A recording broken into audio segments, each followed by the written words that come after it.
At 6-0 for the first time in at least 30 years.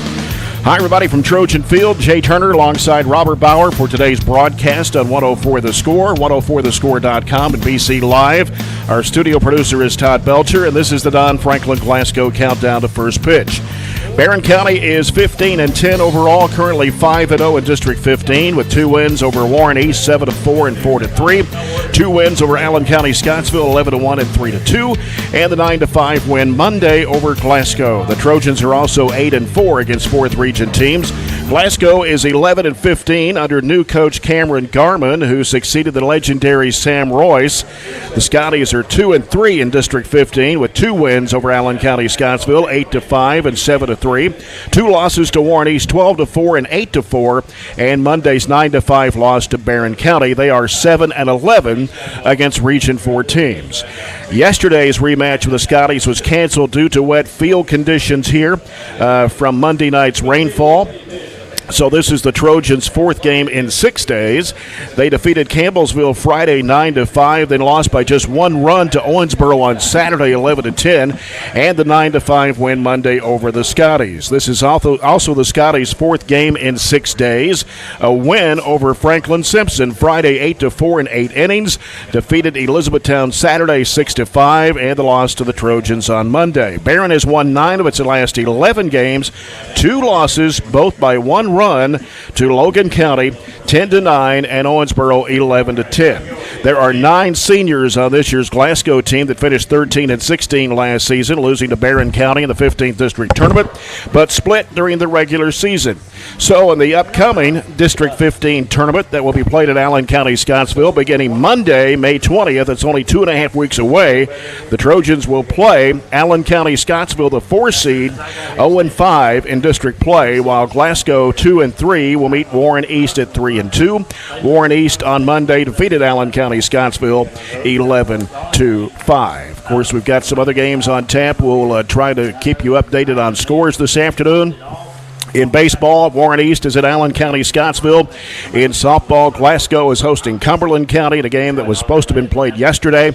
Of course, yesterday, the Trojanettes losing on a walk-off home run 6-5 to the Lady Raiders. Barren is still in the driver's seat at 4-1, though, in district softball play. Warren East is 3-1, Allen County Scottsville 2-2, and Glasgow 0-5. Robert Powers here to join me this afternoon. Robert, I was trying to do a little research to see the last time that the Trojans went 6-0 in regular season district play in baseball. Do you know the answer to that question? I'd say it's been a little while. Let's go. It has been a little while. 2008. Nope. Older or newer? Or further back? Or Further back. Wow. 04. Nope. Further back than that? Yep. Wow. 99. Nope. Further back than that. We had some pretty decent teams in the late 90s, so it's got to be in that area. It had to be in that era because the Trojans went 5-1 a few times, but never has gone 6-0. So never. Prior to 1998. Okay. So, I mean, they could have before 98, but I just went back as far as the KHSAA. Right. So if anybody knows the answer to that question, that are listening this afternoon, text Robert or I, and we'll announce it on the air. You're working early on the trivia questions. We haven't even had first pitch, and you're throwing That's one right, out there, right? Maybe I don't have a whole lot to talk about. I don't know. But it's a good game on Monday. Of course, it's supposed to play yesterday with the Scotties. Rain out forced the postponement to today. And it's a lot nicer day today, and it's a lot warmer day, too, about 83, 84 degrees. Especially in the press box, it was that warm when we got here, but it's starting to cool off thanks to Mr. Wilson. Well, thank you, sir. It may hit. Got us cooled down a little bit more now. It may hit 90 tomorrow, so we're getting ready to. Yeah, it's supposed to be warmer tomorrow. I think have a really warm summer, unfortunately, but that's the way it's going to go. And our team's playing great baseball. You know, we lost to Campbellsville the other day in a game where we had to come back and almost won, but I think 6 in a row before that, and then played a really good game against Glasgow. just probably top 4 or 5 in the region right now with you got Greenwood, South Warren, Bowling Green, those 14th district teams that are up there, and I think we're right in the mix. And when you get this time of the year, you're playing good baseball, anybody can kind of throw 3 or 4 games together to win the region. Yeah, you look at the KHSAA RPI this week, actually today, it was updated today. Bowling Green, Greenwood, Russell County, and Barren County, the top 4. Followed by Logan County, Warren East, South Warren, Franklin Simpson, Clinton County, and then Glasgow, rounding out the top 10 of the 16 teams. Of course, Russellville did not field a baseball team this year, so there's only 3 teams in District 13 this season. And then looking at Max Preps, Bowling Green, Greenwood, Russell County, and then South Warren was 4 in the Max Preps, Warren East 5, Barren County at 6, and Glasgow was at number 9. So we're right in the mix. Of course, you've got the 2 14th district teams that are in the actually in the top in the state right now, Bowling Green, Greenwood, and then, of course, Russell County out of District 16. Well, the 14th kind of takes care of itself. You got 2 teams that'll make it, and out of the 4, you got 3 of the 4 teams in the 14th district, so in one of the polls anyway. Yeah. And so that'll take care of itself. Russell County, unless something crazy happens, will always be there. They seem like they almost are just guaranteed a semifinal spot every year in the region. And Warren East and Barren are in the top 2 seeds anyway of this district, and we've got that locked up no matter what happens today. So you got to continue to play good baseball. You can't just say, hey, I'm going to, throw some arms out there, see what happens, and just see if we can win it. You still want to get that 6-0 like you talked about that hadn't happened in 30 years, and you want to continue to play good baseball. One bad day can turn into 3 or 4, and then you all of a sudden are on a little bit of a slide at the wrong time of the year. Yeah. This is the Don Franklin Glasgow countdown to the first pitch. Score big with huge savings at Don Franklin Glasgow. We'll come back with the starting lineups of this afternoon's game between the Barren County Trojans and the Glasgow Scotties. We'll return after this break on 104 The Score.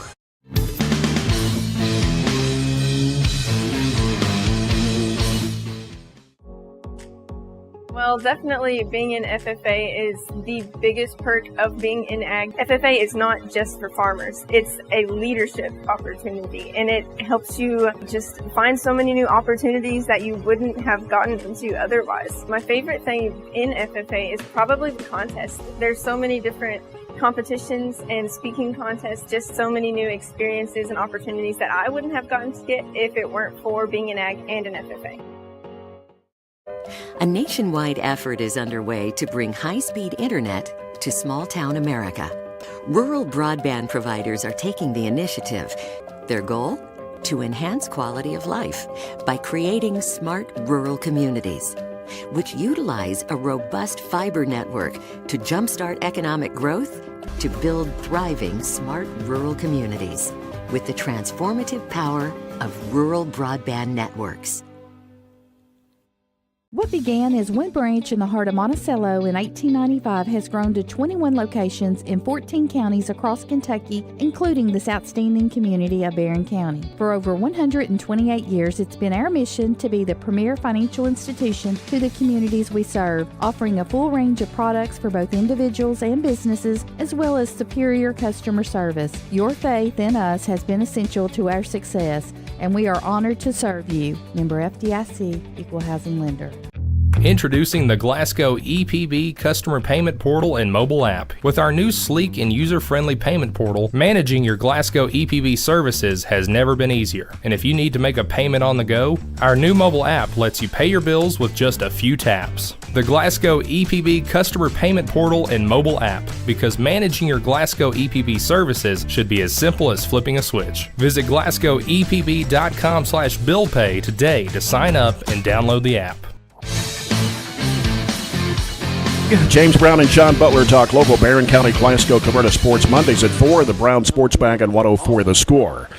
For Glasgow, and batting first, the shortstop, number 29, JoJo Driver. Hudson Gum playing at second base. He'll be batting second. Batting third is third baseman Weston Carroll. Batting fourth is first baseman Zach Poor. Bamnali is the catcher. He'll be batting fifth. In right field is Ryland Furlong. He'll be batting sixth. Batting seventh. In left field is Davey Williams. Boone Hatton, the center fielder, batting eighth. And the DH is Mason Bass. And the pitcher on the mound today for the Scotties is Austin Parker. Head coach is Cameron Carmen. Assistant coaches Cord Glass, Pudge Morgan, Carlos Morrison, and Dylan Poor. For the Trojans, coached by Derek Alfonso. Assistant coaches Chad Withrow, Luke Wells, and Brad Haynes. Batting first, playing shortstop is J.P. Hyde. Jackson Reese in left field, batting second. Batting third is center fielder Sutton Hyde. Axel Dysholm in the right field, batting fourth. Third baseman is Jordan Harris. He'll be batting fifth. Batting sixth is a catcher, Aiden Keeney.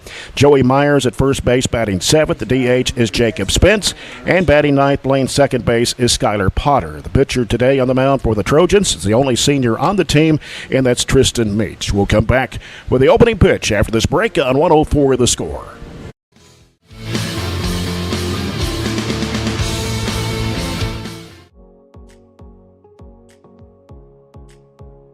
At the culmination of our pathways, students have the opportunity to go out into the community and to be able to co-op.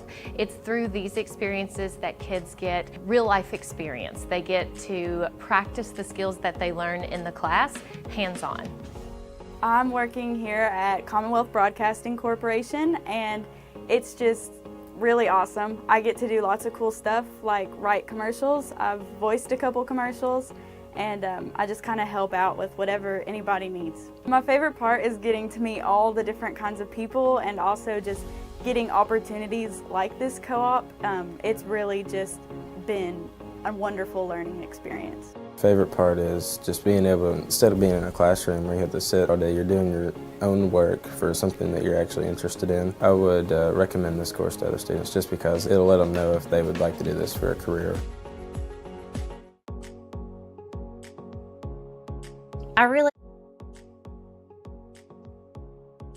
So this class is responsible for growing produce and flowers, hanging baskets, and different vegetables in our school greenhouse that we sell to the public. We also use the produce that's left over after our annual plant sale to grow here in our raised garden beds, and then we harvest that produce throughout the summer. And then all of that produce gets donated to the Barren County Reads and Feeds program here that we do within our school district. A nationwide effort is underway to bring high-speed internet to small-town America. Rural broadband providers are taking the initiative. Their goal?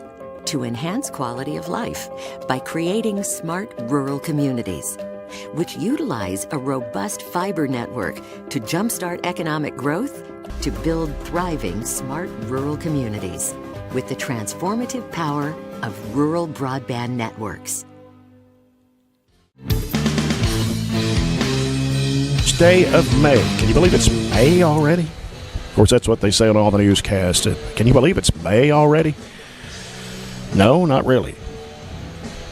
Leading it off for the Scotties here, shortstop JoJo Driver, number 29.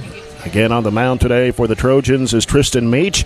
Playing at first is Joey Myers. The catcher is Aiden Keeney. Jordan Harris at third. J.P. Hyde, the shortstop. Skylar Potter is at second.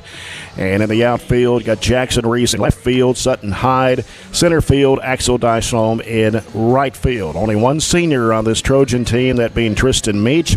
And Meach on the season, looking at his stats, his ERA is 2.30. 2-2 on the season. He has struck out 44 batters, walked 15, and he's given up 16 runs, 7 of those earned, giving up 21 hits in 21 innings of pitching. And this is his 7th start for the Trojans, a left-handed hitter, or left-handed pitcher. And then we got JoJo Driver for the Scotties, and looking at his stats on the season, Driver batting .206. And he's had 13 hits, 6 runs batted in 63 at-bats. And in the game against the Trojans on Monday, Driver was 0 for 4. Glasgow had 5 runs and 7 hits. Trojans with 9 runs and 10 hits. So getting ready for this first pitch, brought to you by Don Franklin Glasgow. And this first inning also brought to you by Don Franklin Glasgow. Here's the first pitch from Meach. And it's going to be a strike at the outside corner.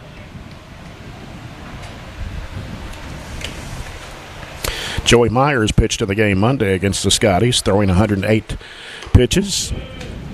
And this pitch evens the count at 1-1 to Driver. Remember, Driver on the basketball team for the Scotties. 1-1 pitch, and it's going to be a strike. 1-2. Of course, Glasgow named a new head boys basketball coach yesterday. Brandon Stockton, former Scotty, former UK Wildcat. Pitch upstairs, 2-2 is a count to Driver. I think he deserves a shot at it. Oh, yeah. I mean, we definitely. We played together for a long time. I mean, we graduated the same year, and start the game off here with that strikeout. As I'm trying to say that, but a great start there from our pitcher Meach. And you know, he's been around the program, coached middle school, and been an assistant. So I think he deserves a shot. And I think he'll do well over there. You don't want to say that being their crosstown rivals, but you know, when we're not playing them, I don't have a problem with them doing well. It's kind of like Kentucky and Louisville. You know, I'm for Louisville when they're not playing Kentucky, or vice versa. You know. Pitch from Meach. That one swung on by Hudson Gum. Started out, he's thrown 6 pitches, and 4 of them have been strikes so far. So kind of locked in early, and you want to see him get off to a good start. And the 0-1 swung on by Hudson Gum. Gum batting .324 of the year, 24 hits in 74 at-bats. 0-2 delivery from Meach is inside. There are 9 seniors on the Scotty baseball team this year. They start 6 here this afternoon. Meach with a 1-2 pitch. Reached out on that one. Another strikeout for Meach. Good 2 away. Good velocity early, working that outside corner. Back-to-back strikeouts there. You couldn't be much more locked in. Defense just kind of hanging out, watching some good pitching early. And that'll bring up Weston Carroll for the Scotties. Carroll's a leading hitter on the season, batting .410. There's a ground ball towards second as it's scooped up by Potter over to Myers. 3 up, 3 down here at the top of the first. Trojans up next on 104 The Score. For the deals are just... What began as one branch in the heart of Monticello in 1895 has grown to 21 locations in 14 counties across Kentucky, including this outstanding community of Barren County. For over 128 years, it's been our mission to be the premier financial institution to the communities we serve, offering a full range of products for both individuals and businesses, as well as superior customer service. Your faith in us has been essential to our success, and we are honored to serve you. Member FDIC, Equal Housing Lender. Introducing the Glasgow EPB customer payment portal and mobile app. With our new sleek and user-friendly payment portal, managing your Glasgow EPB services has never been easier. And if you need to make a payment on the go, our new mobile app lets you pay your bills with just a few taps. The Glasgow EPB customer payment portal and mobile app, because managing your Glasgow EPB services should be as simple as flipping a switch. Visit glasgowepb.com/billpay today to sign up and download the app.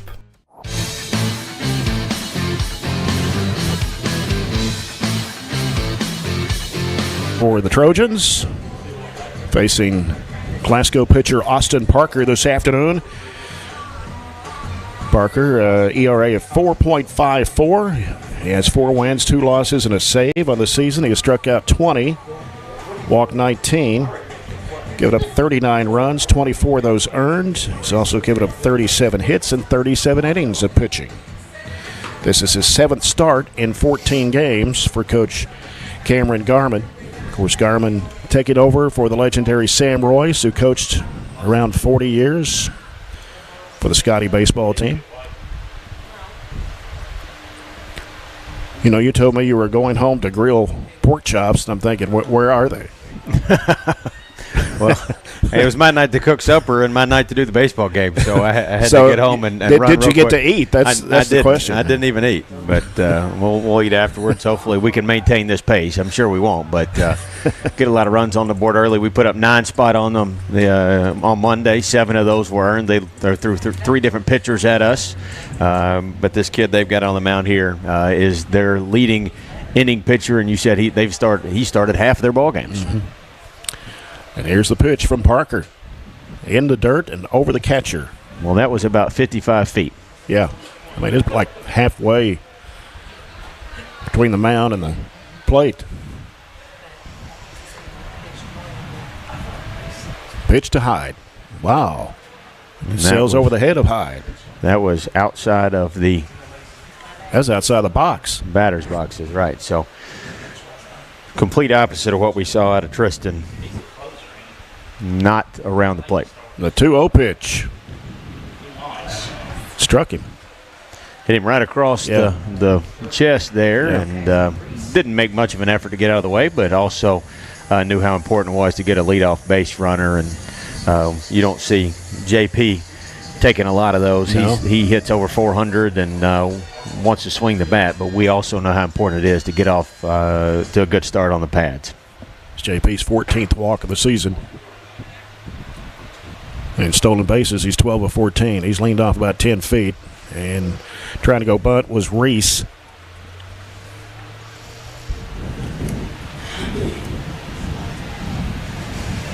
Jackson Reese batting .345 on the year. 20 hits, 12 runs batted in. And the 0-1 from Parker. Grounded right up the middle and got off of the second baseman, bounced off his chest, and we'll have runners at first and second now as Hyde went on to second, and Reese is at first with a single. Got to go E5 there. That was a tailor-made double play written all over that one, but sometimes just getting runners on and making that a little bit quicker of a play forces you to make an error there, and we'll take nobody out with 2 runners on instead of 2 outs and nobody on. Mm-hmm. Parker checking Hyde over there and trying to go bunt, goes outside, way outside. A nice stop there by the catcher, Bam Notley.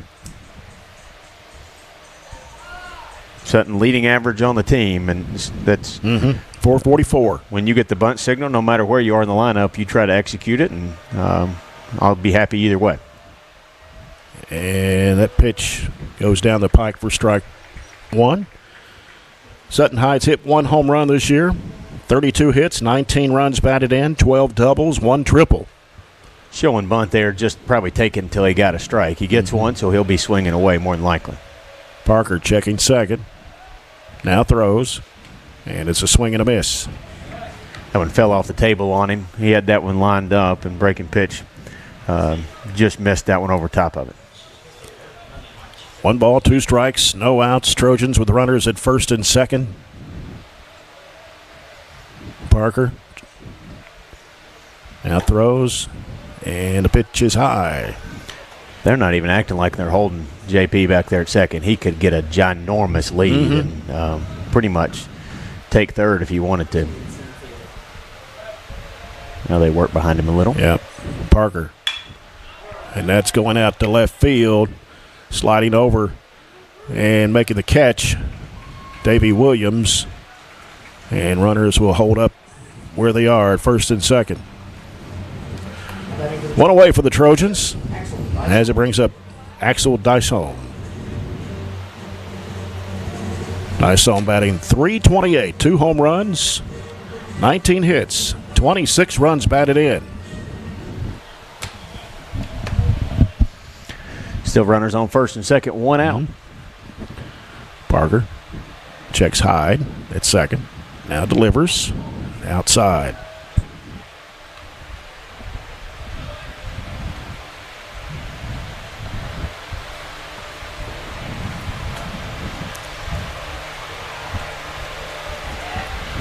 And that is going to go to right field. Charging for it is the right fielder as they make the catch. That ball sailed over the head of the shortstop, which was JoJo Driver, but nobody moves. That wasn't a completely routine play, but the right fielder there. That was Furlong. Called off the second baseman, had a long way to go for the second out. That ball stayed up there a long way. Wind's blowing just gently, not really going to affect many fly balls today. Back-to-back flyouts to give us first and second, now 2 outs. Jordan Harris batting .440. Pitch from Parker. A little chopper towards second, or picked up by the second baseman, and the throw to first is in time, and Actually, it was by the third baseman, wasn't it? That Yes. made the catch or the stop there, Weston Carroll. So that will do it for the Trojans. We go to inning number 2 next on 104 The Score.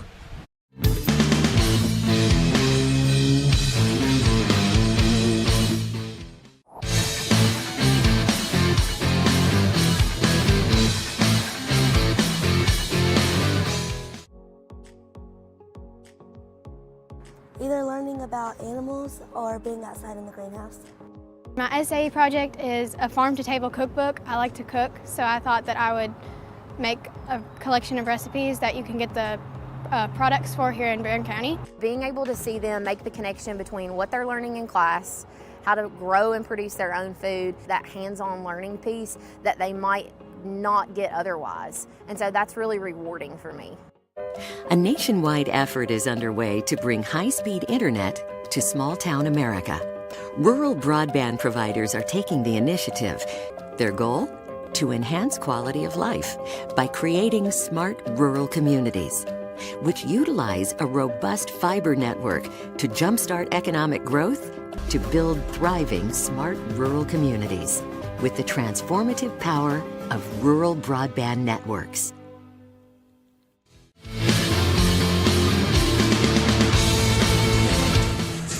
No runs, no hits, no errors, nobody left on base for Tristan Meach's 10 pitches in the top half of the first inning. Yep. And after one complete, we stranded a couple runners there in the bottom half, one to complete. Nobody has scored. Unfortunately, we kind of stranded those couple and had 2 on, nobody out, and couldn't do anything with it. But Meach locked in early. Let's see if he can continue that throughout the rest of the game. We only used one pitcher on Monday, so we have the full complement of arms over in the stable. Hopefully we don't need him. Hopefully he can go the distance like Joey did on Monday. Zach Poor, the batter, batting .406 for the Scotties. Meach's pitch, ground ball toward third, scooped up, throw to first. He stayed, yep. Okay. I didn't know his foot kind of came off there, but it was in time. The throw pulled him. That ball hit to third base. Charging was the Harris. third baseman, Harris, and the throw was a little wide right, which pulled Myers off first. Yep, and he fortunately got the call. So there's one away for the Scotties here in the top half of the second. Brings up Nolly for the Scotties. Swing and a miss on the first pitch from Meach. Poor was 2 of 4 yesterday. He drove in a couple of runs, so 1 pitch, 1 out for their cleanup hitters. Good. Mm-hmm. And a swing and a miss. Nolly was 0 for 3 in the loss to the Trojans on Monday. 1 ball, 2 strikes to Nolly, batting .247. 20 hits and 81 at-bats. Glasgow as a team's hit 7 home runs. Barren County has scored and hit 9 home runs as a team. 2 balls, 2 strikes to Nolly. 1 out. Nobody on here in the top of the second with no score. 2-2 pitch. Chopper right to Meach.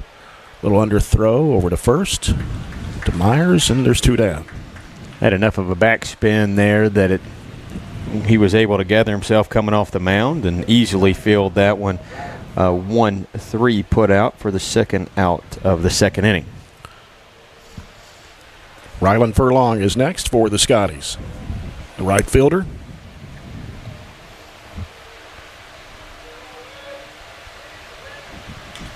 And I don't know, I thought it may have hit him, but it's way inside.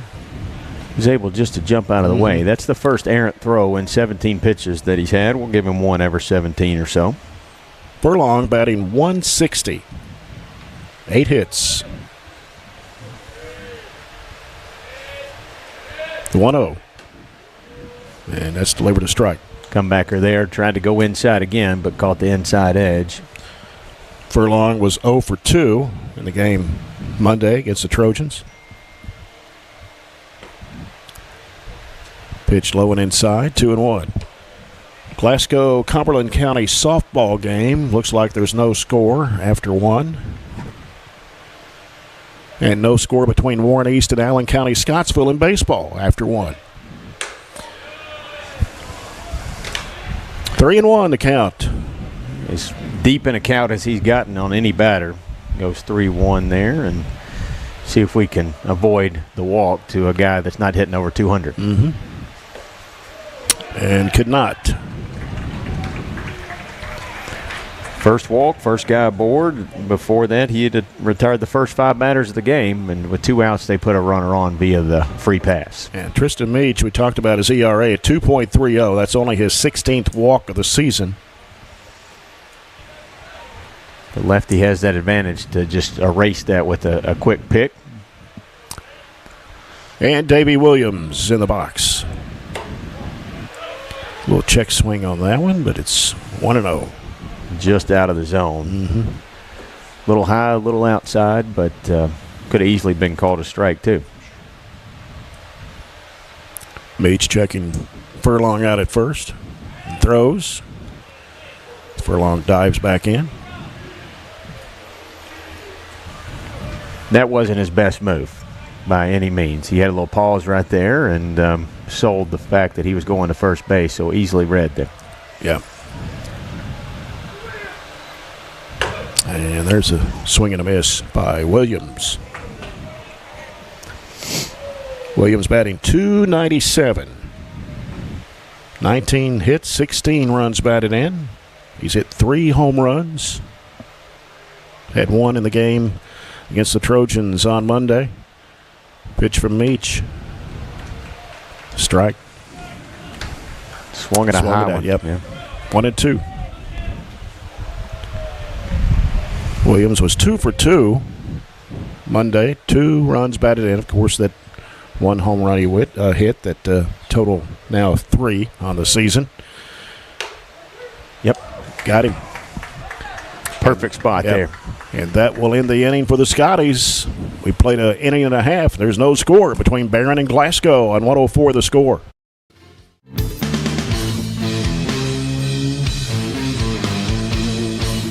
What began as one branch in the heart of Monticello in 1895 has grown to 21 locations in 14 counties across Kentucky, including this outstanding community of Barren County. For over 128 years, it's been our mission to be the premier financial institution to the communities we serve, offering a full range of products for both individuals and businesses, as well as superior customer service. Your faith in us has been essential to our success, and we are honored to serve you. Member FDIC, Equal Housing Lender. Introducing the Glasgow EPB customer payment portal and mobile app. With our new sleek and user-friendly payment portal, managing your Glasgow EPB services has never been easier. And if you need to make a payment on the go, our new mobile app lets you pay your bills with just a few taps. The Glasgow EPB customer payment portal and mobile app, because managing your Glasgow EPB services should be as simple as flipping a switch. Visit glasgowepb.com/billpay today to sign up and download the app. Between Barren County and Glasgow in this District 15 game. Of course, the Trojans have already clinched the number 1 seed.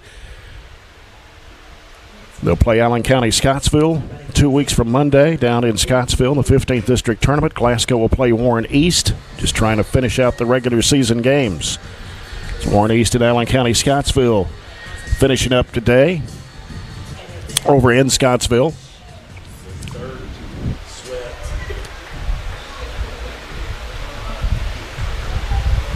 And Parker, that one's going to be way out of play to the left field. Actually out on Trojan Trail.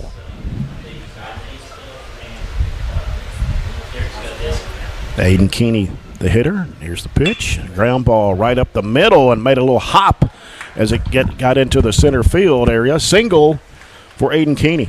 Second inning in a row, we get the leadoff batter on. We got a hit by pitch to start the game, and this time, nice single right back up the middle. Keeney was batting .286. That's his 21st hit of the season. Trojans' first hit. Even though we had a couple guys on, we did not get any hits. We got one hit by pitch and then one via the air to get those two left on base. Yep. And now Joey Myers puts down the bunt, and scooping up is Parker. Throws to first in time, one away. Advances the runner to second, which is Keeney.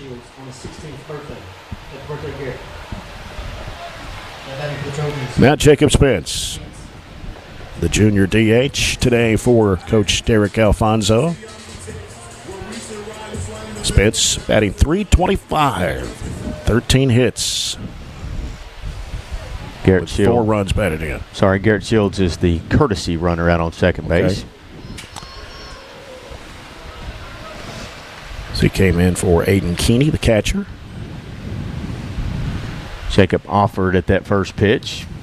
Kind of a check swing as it was down in the dirt, but he couldn't hold up, so 1 strike. Parker. And that one's going to, a catch there by JoJo Driver, the shortstop. Thought it was going to land into left center there, and got over his head, but 2 away.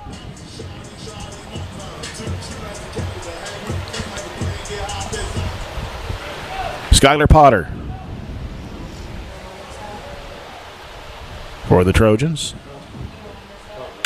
And that one's going to go into center field, but right there to make the catch is the center fielder, Boone Hatton. Trojans got 1 hit, and that was it in the bottom of the second inning. Still no score between Barren County and Glasgow on 104 The Score.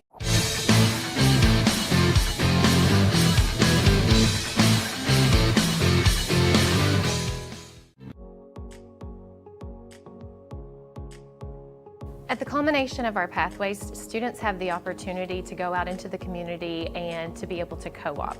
It's through these experiences that kids get real life experience. They get to practice the skills that they learn in the class, hands-on. I'm working here at Commonwealth Broadcasting Corporation, and it's just really awesome. I get to do lots of cool stuff like write commercials. I've voiced a couple commercials, and I just kind of help out with whatever anybody needs. My favorite part is getting to meet all the different kinds of people and also just getting opportunities like this co-op. It's really just been a wonderful learning experience. Favorite part is just being able to, instead of being in a classroom where you have to sit all day, you're doing your own work for something that you're actually interested in. I would recommend this course to other students just because it'll let them know if they would like to do this for a career. At Trojan Field, no score. As we go to the top of the third, sponsored by ATM Media Solutions.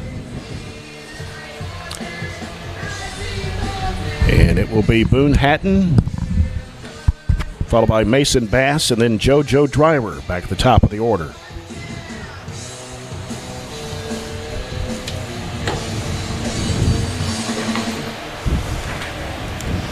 For the Scotties, number 5, Boone Hatton. Boone Hatton on the season batting .173, 9 hits in 52 at-bats.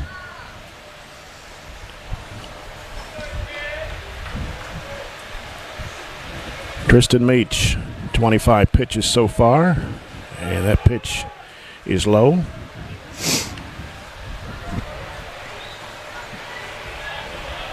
Barren County will be at Franklin Simpson tomorrow.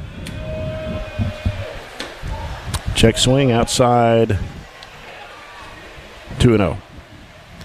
That will not be an easy one. Franklin, no. We lost to 6-1 back in late March. Yeah, they've won like 7 in a row against the Trojans. 2-0 is the count to Boone Hatton. Or is it 3-0? It is. Did I miss a pitch somewhere? It was 2-1. It is 3-1. 3-1. You were right. 3-1? Okay. Yeah. Glasgow is a team batting .271. 7 home runs this season. And there's another walk by Meach. Second of the game. The DH next. Mason Bass.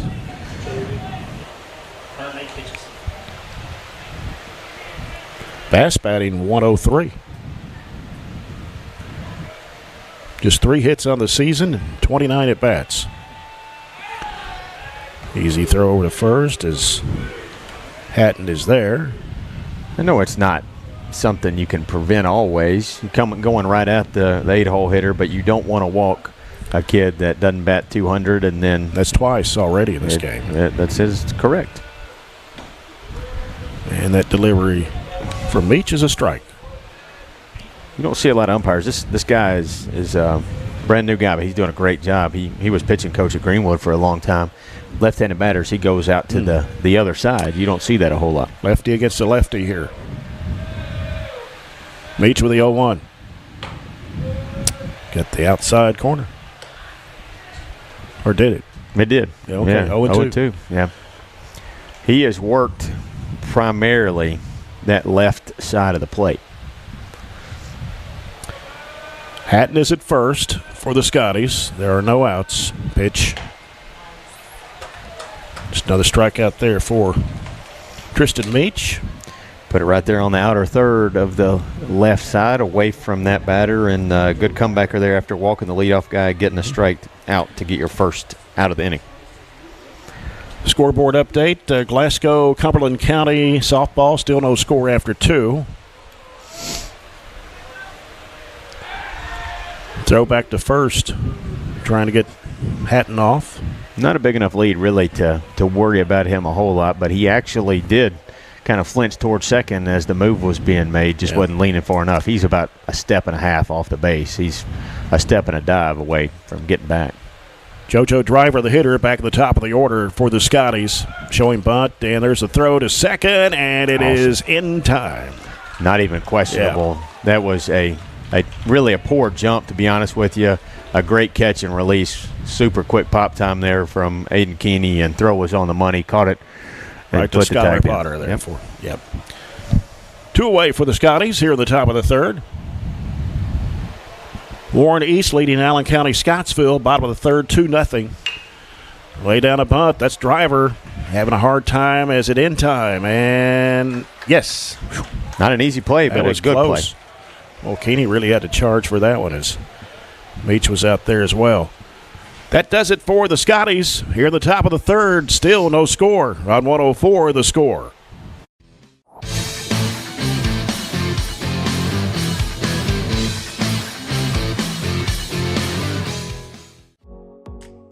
I have been taking ag class since my 8th grade year. In 8th grade, I was able to be the BCMS FFA secretary, and that's when I first started falling in love with FFA and ag classes. It has made me such a better public speaker. Before FFA, I was scared to get up on the stage and give a speech or even perform with the drama club. But now it has helped me become a better speaker, a better leader, a better server as well, because FFA is also very service-based, and it really has helped me come out of my comfort zone. A nationwide effort is underway to bring high-speed internet to small-town America. Rural broadband providers are taking the initiative. Their goal? To enhance quality of life by creating smart rural communities, which utilize a robust fiber network to jumpstart economic growth, to build thriving smart rural communities with the transformative power of rural broadband networks. What begins? John Parker Hyde, followed by Jackson Reese and Sutton Hydes. We're back to the 1-2-3 batting order for the Trojans. Again, for the Scotties, Davey Williams in left field. Boone Hatton is in center field. Rylan Furlong in right field. Hudson Gum is at second. JoJo Drivers a shortstop. Weston Carroll at third. Zach Poores at first. Austin Parker on the mound. The catcher is Bam Nolly. Only 1 hit by the Trojans so far in this game. Didn't make Parker work very hard last inning. Just threw 6 pitches. Had a leadoff hit and couldn't do anything with it. 2 innings in a row we've had that leadoff batter on and squandered it both times. See if we can finally break through as we get ready to go back to the top of the order here. J.P. Hyde was 1 for 4 against Glasgow Monday in that 9-5 win over the Scotties Austin Parker's thrown 19 pitches. Here's number 20. And it delivers the ball to Hyde.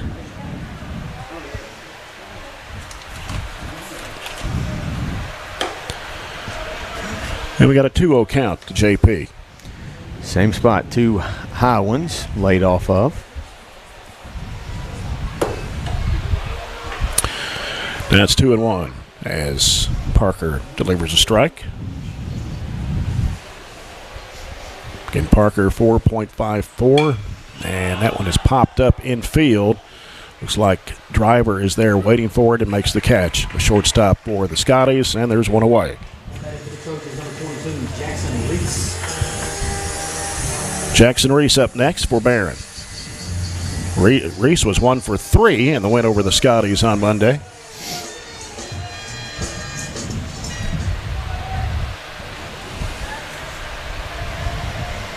And the pitch from Parker. Came in as a strike.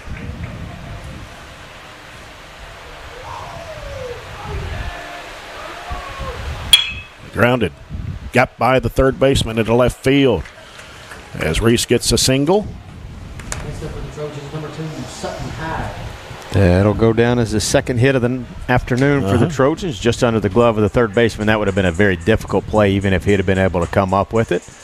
So, again, runners on, this time with 1 out. 21st hit on the season for Jackson Reese.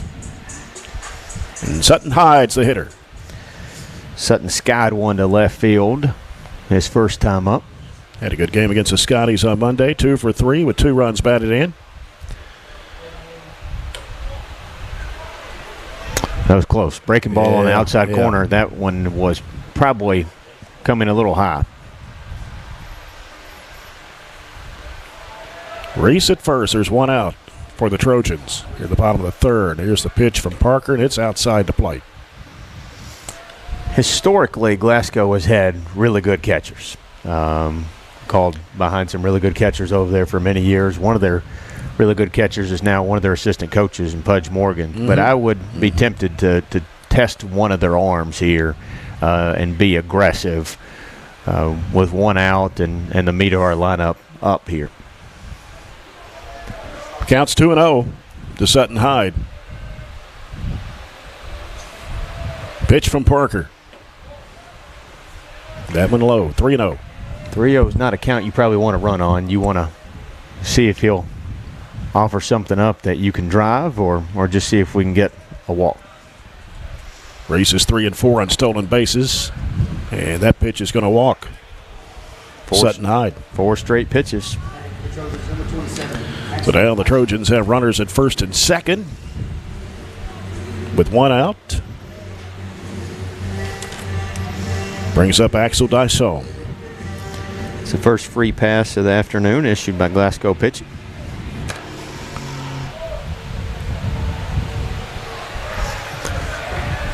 Parker checking second. Checks second again. Now delivers. Pitch is high. 5 straight balls here. Dyson batting .328. 19 hits, 26 runs batted in. That one goes away from the catcher and couldn't find where it went, and we'll have runners advancing to second and third. All the way to the backstop now. You got your cleanup hitter with 2 runners in scoring position.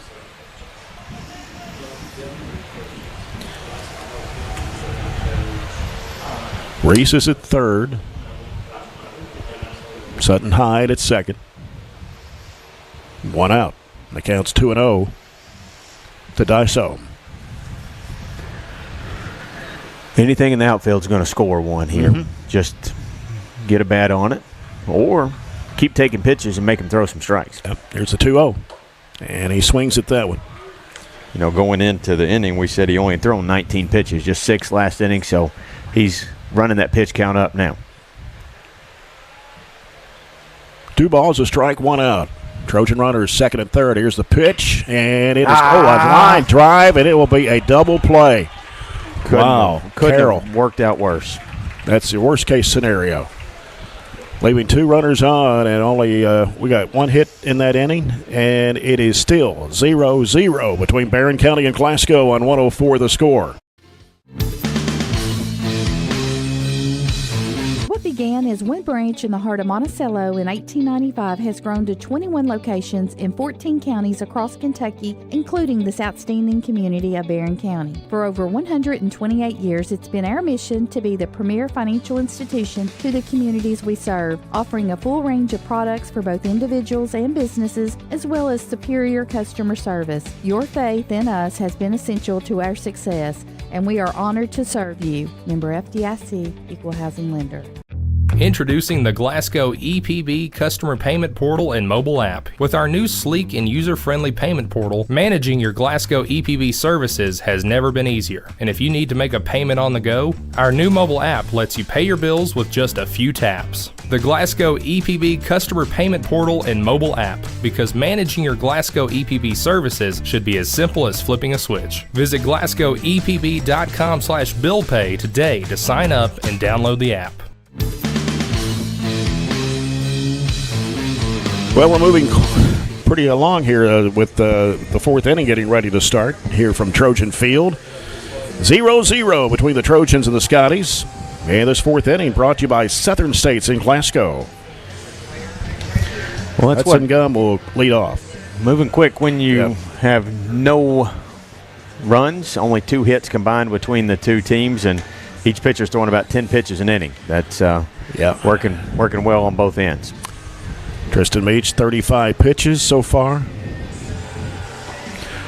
Remind you, you're following Trojan baseball here this afternoon on 104.7 FM The Score, 12:30 a.m. WCDS Glasgow, and online at 104thescore.com and on BC Live this afternoon on a warm Wednesday afternoon.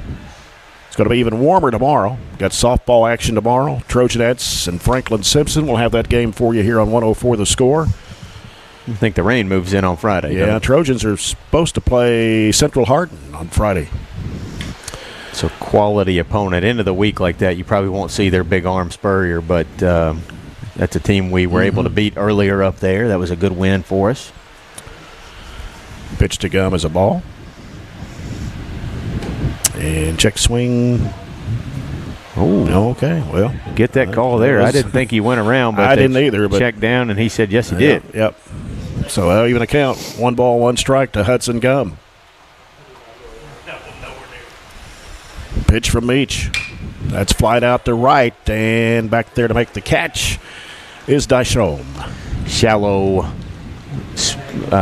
positioning, we'll call it. Just had to take a couple of steps to his right, and it'll be a fly out to the right fielder. 1 away for the Scotties here in the top of the 4th. Sorry, number 21, Weston Carroll. Weston Carroll next for Glasgow. Carroll was 1 for 2 in the loss to the Trojans on Monday. And here's Meach with a pitch. Fouled out to the right. Grounded out to the second baseman to end the 1st inning in a 1-2-3 start to the game for Mr. Meach. So again, Weston Carroll batting .410 on the season, 34 hits. Swing and a miss. 0-2. Brought it inside to him. That I think it was a mix-up between the pitcher and the catcher, but we still worked out well getting a strike. Carroll's hit 11 doubles this year, 1 home run. Struck out 4 times. Carroll's a big bat for them. He's right ahead of the next hitter Poor for honors for batting average. Yeah, .410 and .406. And that pitch is high. Laid off a high heater that would have gotten him down on strikes. 1-2 pitch coming from Meach. And just outside the plate. 2-2. Working the zone really well, hitting the spots for the most part. On deck will be Zach Poor for the Scotties. And that pitch over the plate strikes him out. And what I mean by hitting your spots there, you go outside on a was that, a 1-2 count? You go outside, didn't get it, and then on the 2-2, you come right back inside and kind of tie him up, strike him out looking for the second out. Yep. And now Zach Poor. Batting .406. 28 hits. Pitch from Meach. Over the plate for strike one. Against the lefties, he's really worked that outside half. He's pitched away from them. And that's the place you probably want to throw it against Poor. He really likes to pull the ball, and he's a power hitter. And that one swung on. Got just a piece I of got it. a piece of the end of it there, looks like. Call it a foul ball. 0-2. Strike either way, right? Yep.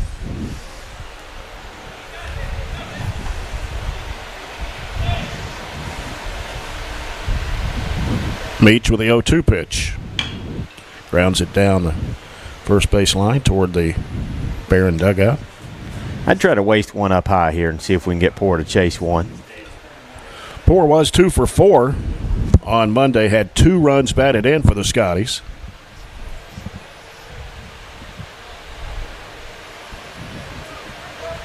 Time call. Taking a little bit longer there. He had been Meach working in a pretty good groove. Taking a little bit longer to get the pitch call in that time. Pitch number 47 coming from Meach. And it goes, the line drive was right to the shortstop. He got it on the glove but couldn't contain it, and so it'll be an infield single for Zach Poor. That was a tough one. He couldn't quite get there to catch it, but if you let it play it on the bounce, and you may have a chance to throw him out across the diamond, but you always are instinctively going to go try to make the catch instead of just say, hey, I need to take this one on the bounce and see if I can throw him out. Yeah. That one probably going to go down as a hit. That was a tough one right there. And that's Glasgow's first of the afternoon.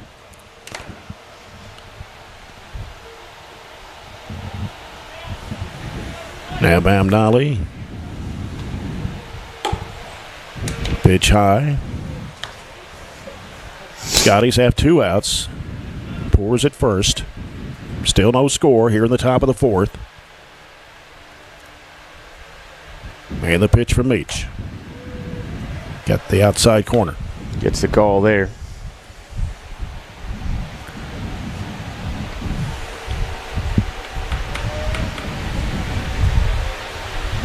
Meach. That one swung on there by Nolly. Same spot. Had to go after it there because it was called a strike on him before. Sometimes umpires are a little bit more lenient to the catchers because that's the person that's there to protect you, and you don't give them that outside corner, but we take it. Counts even, 2-2. Poor is 14 of 15 on stolen bases. Meach checking him out. Throws to first. He looks like he's wanting to awful bad take off there for second, doesn't he? And Meach trying to maybe keep him from doing so. 2 balls, 2 strikes, 2 outs, 1 runner on, and the pitch fouled off. Curveball would have been a little bit high, but probably close enough. He thought he had to try to fight it off, as you said. We get a score update here from the game going up here on top of the hill there. I think the 8U spectators 2-0 there to the home team. If you want to keep track of that game that's broke out up there. What is the game going on? Just a bunch of kids up there playing. They're actually keeping score? Yeah, I think so. Oh, okay. Full count here. 3 balls, 2 strikes, 2 outs. Runner at first. Here's a pitch from Meach. And that will do it. Keeney threw the ball up in the air and almost hit Meach on top of the head. So we played 3.5. Still no score. Barren and Glasgow on 104 The Score.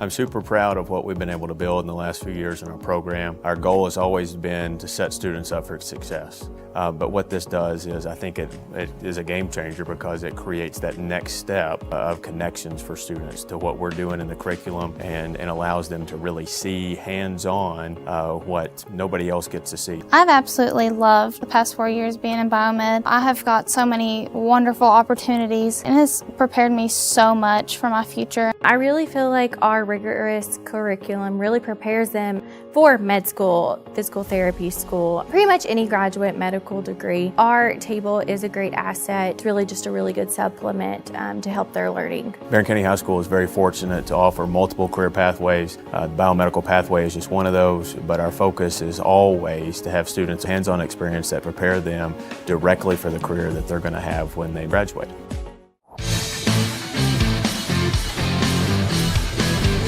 Still 0-0 as we go to the bottom of the fourth inning. And it will be Jordan Harris, followed by Aiden Keeney, and then Joey Myers for the Trojans. Jay Turner with Robert Bauer here this afternoon from Trojan Field. In this 15th district matchup, Trojans trying to make it a clean sweep. Not a whole lot of scores from around the region, are there? Warren East and Allen are playing. The last update I had was 2-0 Warren East, bottom of the third. Allen County softball down to Westmoreland in the top of the sixth, 3-0. Still scoreless between Glasgow and Cumberland County in softball. And they have played 3 innings.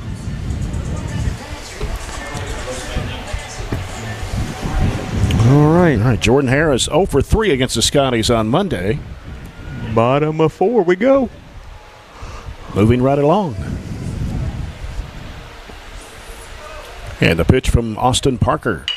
That's going to go into left field. A base hit for Harris. I think all 3 of our hits have been in that direction. We had one up the middle and the other 2 right there in between the shortstop and the third baseman, and Jordan Harris comes back from a ground out, his first at bat, to get a hit in a second. Trojans' third hit of the afternoon. Third hit, yep. Coming up to the plate, Aiden Keeney.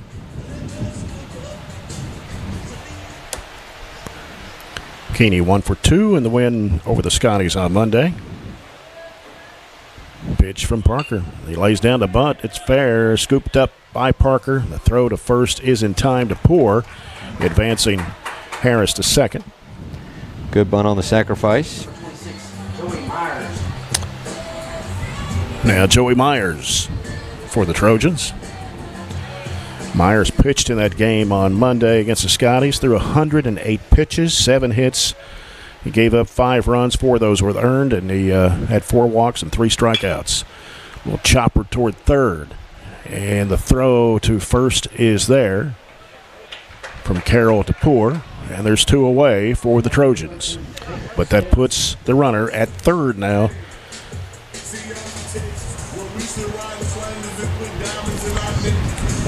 Joey sacrificed in the second inning. You almost count that one as another sacrifice. Got the runner over to third.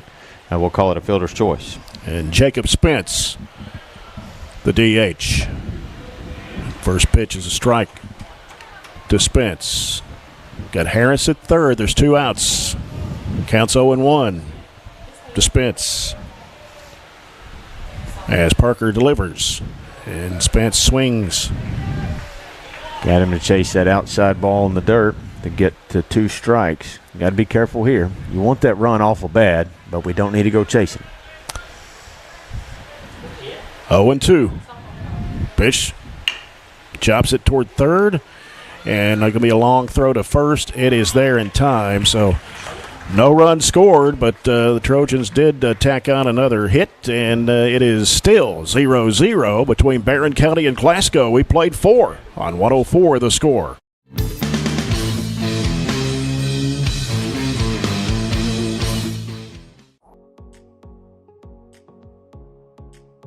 These are great opportunities for students to explore the learning in medical detectives and within our engineering Project Lead the Way program as well, and allowing students to find ways to be engaged in things that they're interested in, finding different learning that will help kind of propel them to the next level, and hopefully give them interest and engage them in a pathway when they go to high school. So it's about connecting students to their learning, things that they're interested in for the next level. The thing that I really like about Project Lead the Way is it gives kids the opportunity to come in, think for themselves, and they're designing solutions to real-world problems. And everything that we do is based upon a real-world problem. I'm still doing Project Lead the Way from time to time. And it's inspiring me to go on and to learn more what I want to do.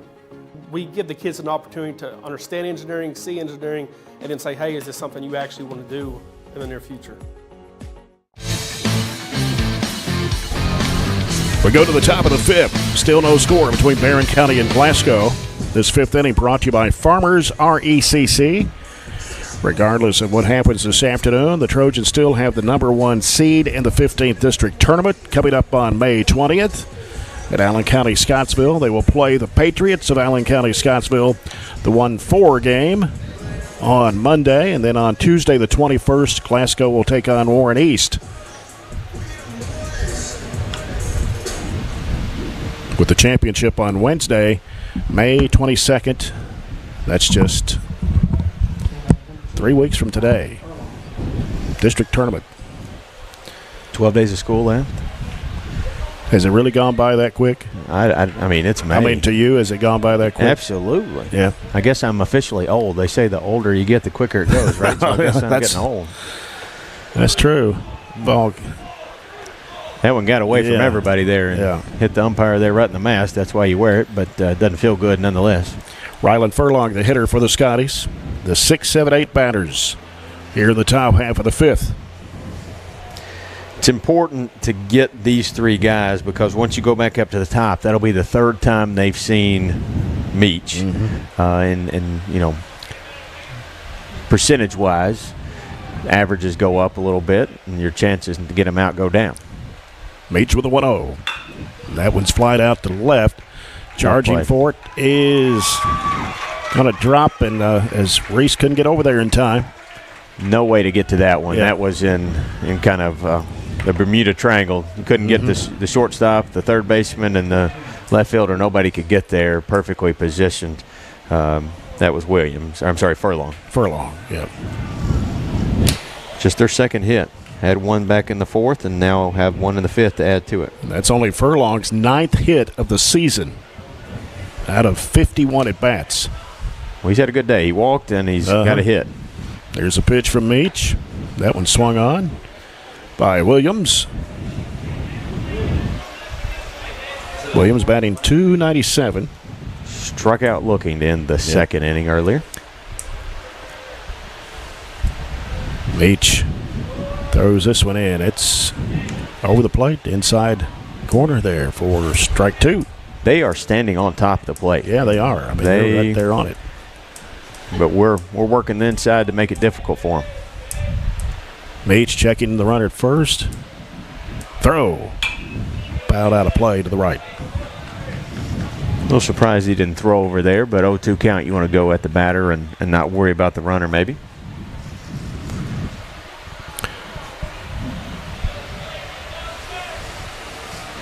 Furlong is a runner at first. There's no outs. Here's a pitch from Meach. Fouls this one. Grounded off the left side.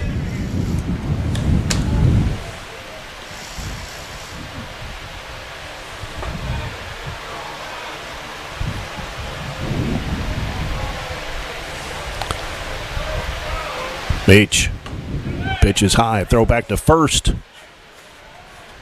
And the runner is there, Furlong. Close. If that had been right on the bag, he would have maybe been out. Furlong's only stole 4 bases this year, 4 out of 5.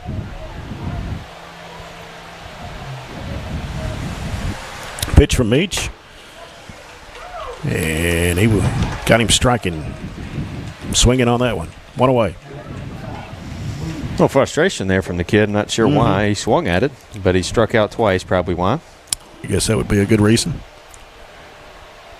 1 down for the Scotties. Brings up Boone Hatton.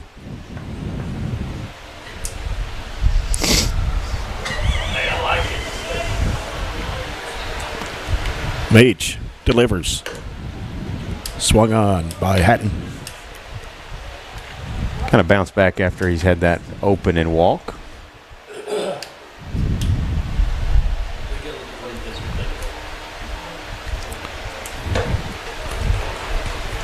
Oh, and 2 now to Hatton.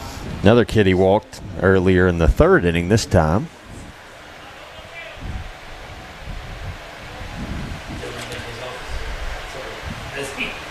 Now Meach with a pitch. That looked good. A little low. But Garmin's begging his kids to get a bigger lead over there. I think they're just scared to, because I still think through 4 innings, now top of 5, I don't think we've seen really a good move. We've just seen kind of just some throwovers. Nothing close to his best move yet. 1-2 pitch from Meach. Well, he's going to throw to first. Furlong is back. Still probably not his best. Yeah. He's going to save that one for when he really needs it.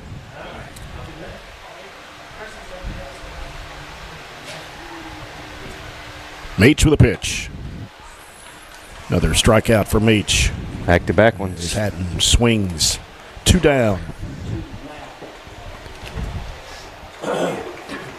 7th one of the afternoon, if I'm counting them all. 8's what I got it. 8 counting strikeouts. Again.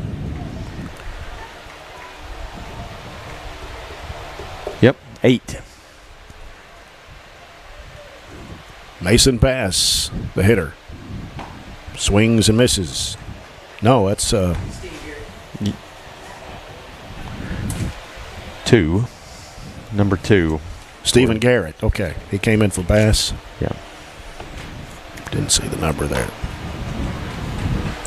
The count's 0-2 to Garrett. Garrett batting .242 on the year, 16 hits, 12 runs batted in. And they've got Furlong in a pickle here, and there we go. Yep, got him down. That will end the inning for the Scotties. It's still 0-0. We played 4.5 on 104 The Score.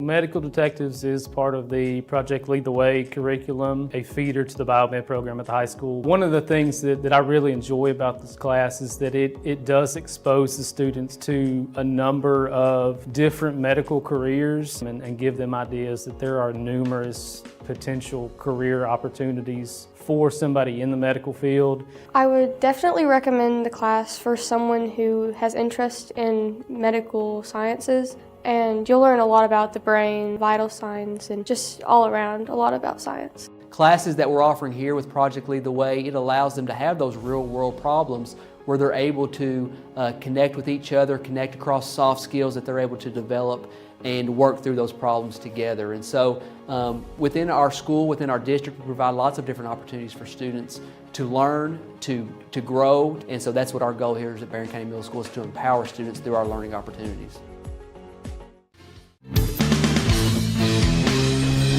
As we go to the bottom of the 5th inning for Barren County, it's going to be Skylar Potter to lead it off. 9-1-2 hitters. And J.P. Hyde, Jackson Reese will follow. Glasgow, no runs, 2 hits, 1 error. Barren County with no runs, 3 hits, and no errors here. So we've played 4.5.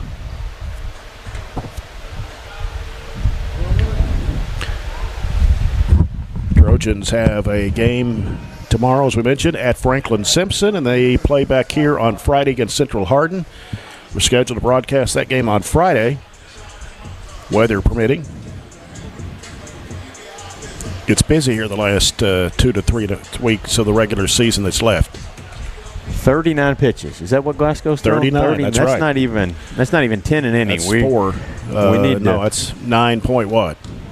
Do the math. 9 point something. Yeah. Here's the pitch from Parker. Fly ball into center field, and back there to get it is the center fielder, Boone Hatton, and there's one away. Gonna have to string together some hits and prolong inning, because right now we're making it really easy on the Glasgow starter. Back to the top of the order for the 3rd time, and it's John Parker Hyde. Got a hit by pitch and a fly out to left field. I'm sorry, to the shortstop. Last time up. First pitch is a ball to Hyde.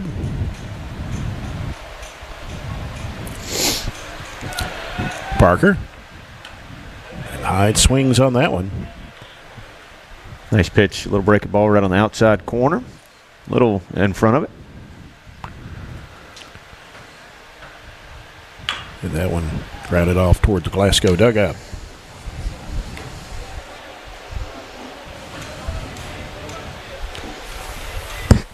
Trojanettes lost a hard one yesterday against Warren East, 6-5. They'll try to regroup for Franklin Simpson tomorrow. 2 balls, 2 strikes. And that one grounded right to third. There's Carroll with a throw to first, poor for the second out. We're making the third baseman earn his keep today. That is at least 4 ground balls over there to him. And he's played a clean game. Jackson Reese, the hitter.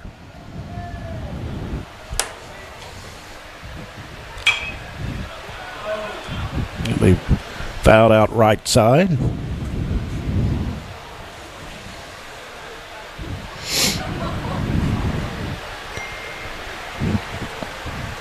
And we'll give you a couple of score updates here. Allen County Scottsville leading Warren East after 5 now, 4-2 in baseball. Pitch from Parker. Upstairs, 1-1. Had a runner on every inning. We're in danger of breaking that streak here with 2 outs in the bottom of 5th. Yeah. We've left a total of 5 runners on base. Just been able to string together 3 hits this afternoon. Cumberland County now leading Glasgow in softball after 4, 6-0. Chopper over the second base goes into center field as Driver couldn't get to it, the shortstop. Right as I say that, Yep. Jackson Reese picks up his go. second hit. It's his 3rd time on base. He reached on an error earlier and gets his second hit, as I said, of the game. That's the 4th hit of the game for the Trojans here this afternoon. Sutton Hyde, the hitter. Runner going. Reese heading to second, and you make it. Safe. So he dove in underneath of it. Got That's a tough play. underneath Driver. It was that was a hard one to call because he was off the base and the glove went up over his head, so the throw was by no means on line, and Jackson didn't have a clean slide either, so it just made it a tough play to see right in front of you. Get a break either way. We got a runner in scoring position with 2 outs. And a throw back to second as they try to get Reese off. Tried to bring the second baseman in there, who has not covered anytime we've had a runner on second base to try to throw us off, but it didn't work. Axel Dysholm. And I thought it hit him, but that's Sutton. Oh, I'm sorry. I'm looking at the wrong one here. Yeah. Saw the 2 and thought there was a 7 on the other side there. 1 ball, 1 strike. Reese is at second. Here's the pitch, and going to be 1 ball, 2 strikes. Got around on that one. Yep, Sutton Hyde. Way early. But with the second baseman holding, you've got a huge gap over there in right field. And the center fielder is actually shaded over to the left side, so you've got ginormous amount of green space over there.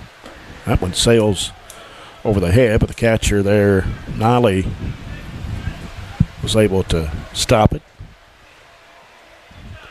Probably didn't miss hitting him by much. Nope. 2 balls, 2 strikes, 2 outs. Reese at second.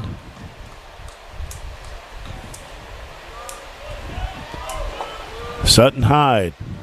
Here's the pitch. Didn't get the call on the breaking ball. Nope, and it's a full count. It's not where it lands in the mid. It's where it crosses the plate, and it crossed high. Here's the pitch. Wow. Downstairs. Yep. So that will walk Sutton Hyde. And now brings up Axel Dysel. So the Trojans with 2 runners on, with 2 outs here in the bottom of the 5th. Still no score. Got Reese at second, Sutton Hyde at first. Here's Parker's pitch. A little low. Axel hit a bullet down the third base line that was handled by Carroll and ended the inning in a double play back in the 3rd. Parker with a 1-0. That chops it, and it's stopped by the shortstop. Driver, long throw to first is not in time. So now the bases are loaded. And let's see what Jordan Harris can do here. As you said, that was a long play deep in the hole there that driver would have had to make, and he was able to glove it and actually made it decently close from where he had to throw it. Big spot here for Jordan Harris. Yep. Had a hit in the 4th. Harris has hit 1 home run this year, and here's the pitch, and it is outside. We'll take a pass ball, too. Anything to get 1 across and just to kind of break it open, maybe. 33 hits on the year, 23 RBI, 8 doubles. The 1-0. And Harris swings. Went chasing that one out of the zone.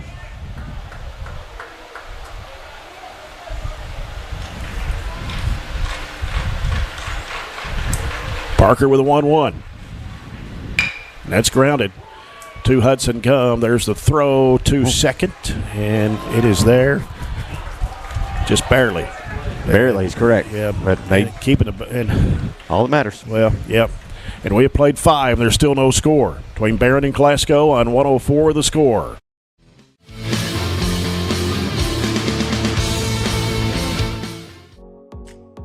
Well, definitely being in FFA is the biggest perk of being in ag. FFA is not just for farmers. It's a leadership opportunity, and it helps you just find so many new opportunities that you wouldn't have gotten into otherwise. My favorite thing in FFA is probably the contest. There's so many different competitions and speaking contests, just so many new experiences and opportunities that I wouldn't have gotten to get if it weren't for being in ag and in FFA. So this class is responsible for growing produce and flowers, hanging baskets, and different vegetables in our school greenhouse that we sell to the public. We also use the produce that's left over after our annual plant sale to grow here in our raised garden beds, and then we harvest that produce throughout the summer. And then all of that produce gets donated to the Barren County Reeds and Feeds program here that we do within our school district.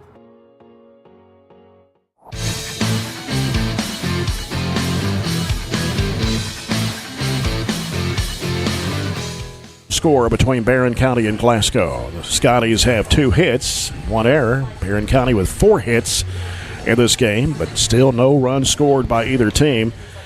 Barren County coming in at 15-10 overall, 5-0 in district play. Glasgow 11-15 on the season, and 2-3 in district play. Of course, district tournament is already set. Trojans will play Allen County Scottsville in the first game on Monday, May 20th, and then on Tuesday, the 21st, Glasgow will take on Warren East with a championship on Wednesday, May 22nd. All the games at Allen County Scottsville will follow the Trojans and Trojanettes as far as they go in postseason play. Still got a few more regular season games to go. And to lead it off for Glasgow here in the top half of the 6th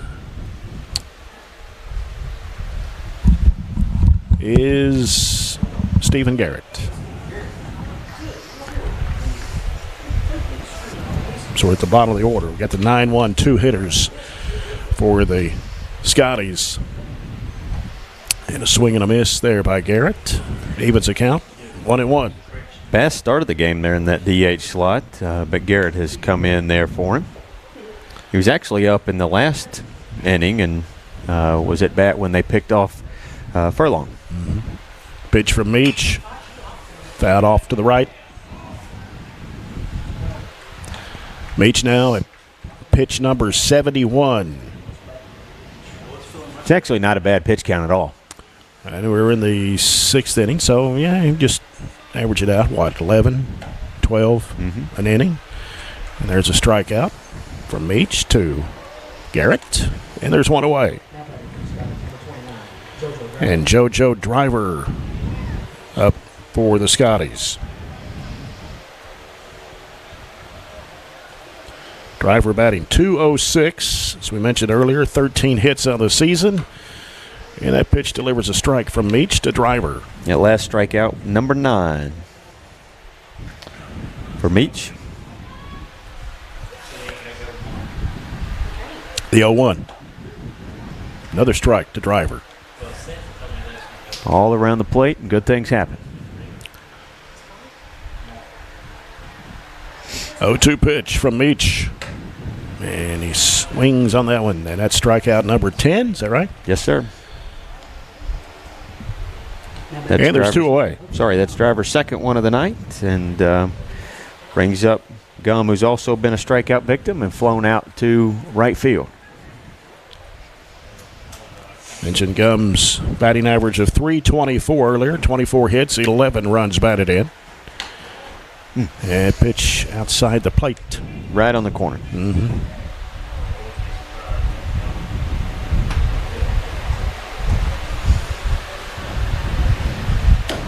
And that pitch is high.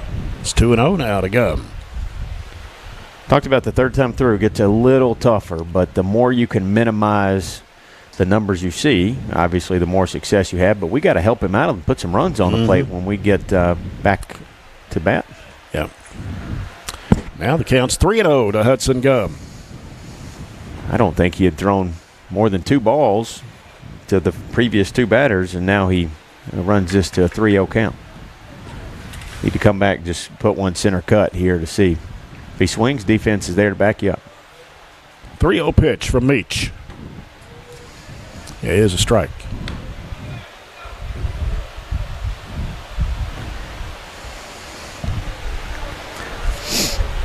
Scotties with 2 outs here in the top half of the 6th. No. Just a little high, top part of the zone. Catcher's mask is usually a good judge. If you're above the catcher's mask or right at the top half of it, that's usually a little too high, and that's where it was. And that'll bring up Carroll, who has not had much success tonight. Not been on base either time. A ground out to second base and a strikeout. Is that the 4th walk from each, or 3rd? Yes.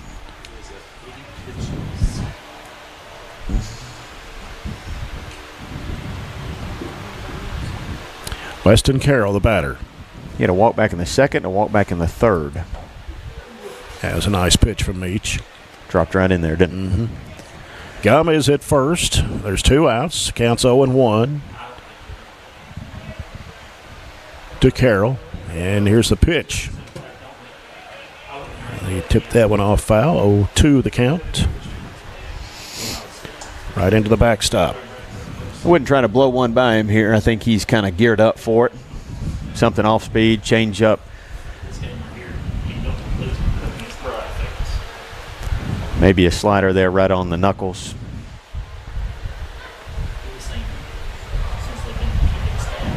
Meach checking Gum at first.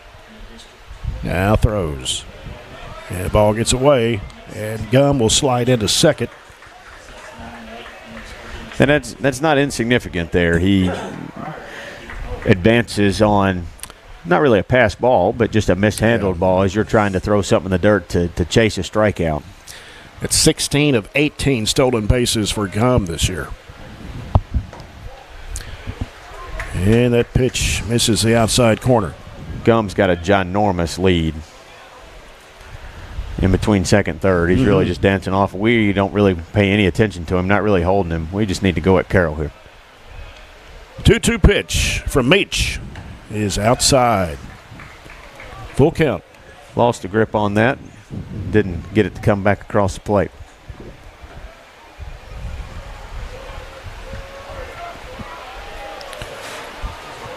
Gum is at second.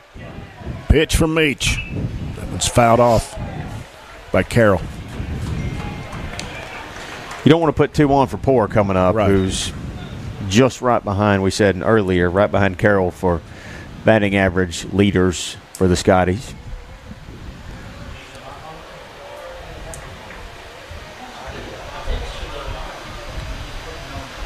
Meach with a pitch to Carroll. He walked him. He walked him. High and outside. Yep. So now the Scotties have runners at first and second with 2 outs. Brings up Zach Poor. Potter's playing second base. Potter is our go-to guy in relief in these type of situations. And he has a fresh arm because he did not pitch on Monday. We mentioned earlier Joey went the distance, the full 7 innings in the win. And if we get in any trouble here whatsoever, I think we go to Potter quickly, even though Meach has thrown a 2-hit scoreless game. Yep. Coach Derek Alfonso on the mound, meeting with the infielders. I don't think his intention here is to pull him. I think this is just a long conversation. But he's going to stay. Dangerous situation here with their cleanup hitter, their 4-batter, hitting over 400. Already a hit tonight and 2 runners on. Poor has struck out 4 times this year. 29 hits.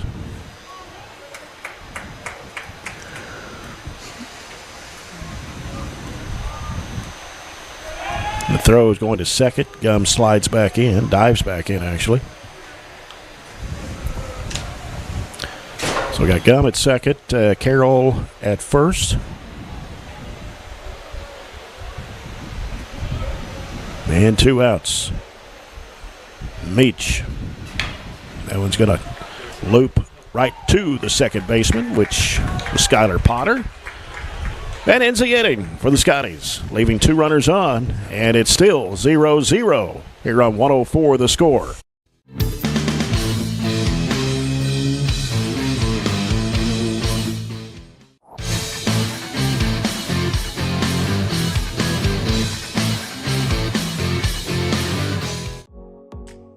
I have been taking ag class since my 8th grade year. In 8th grade, I was able to be the BCMS FFA secretary, and that's when I first started falling in love with FFA and ag classes. It has made me such a better public speaker.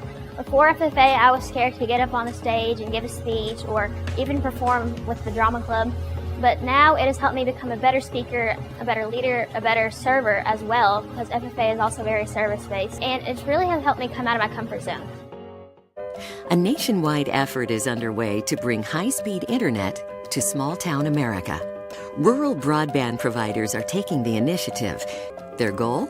To enhance quality of life by creating smart rural communities, which utilize a robust fiber network to jumpstart economic growth, to build thriving smart rural communities with the transformative power of rural broadband networks. 8 hitters coming up for Coach Derek Alfonso. Aiden Keeney, Joey Myers, then Jacob Spence. Glasgow with 2 hits today. Barren County with 4. Yeah, just scratch one across, right?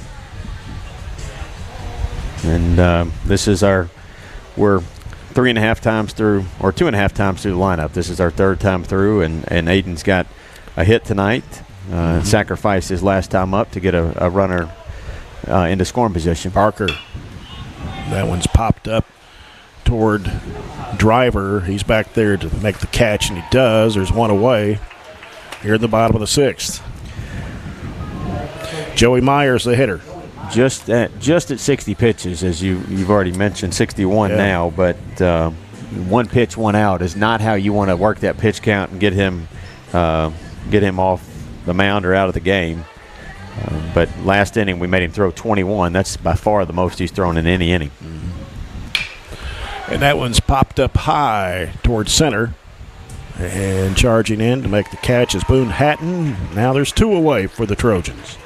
2 pitches, 2 outs. Jacob Spence, the DH. At least make him throw 1 before we go up there swinging. And you don't want to go to the 7th tied up. But I think you'll see Potter come in for us in the top half of that inning. Pitch from Parker. Got off the glove of Nolly. Because he's in a groove, you know, the strategy might be to make him throw a strike to you, even if it's center cut right down the middle. You're still making him throw some pitches, and if he doesn't find a groove, then you have an advantage. Yep. Swing and a miss by Spence.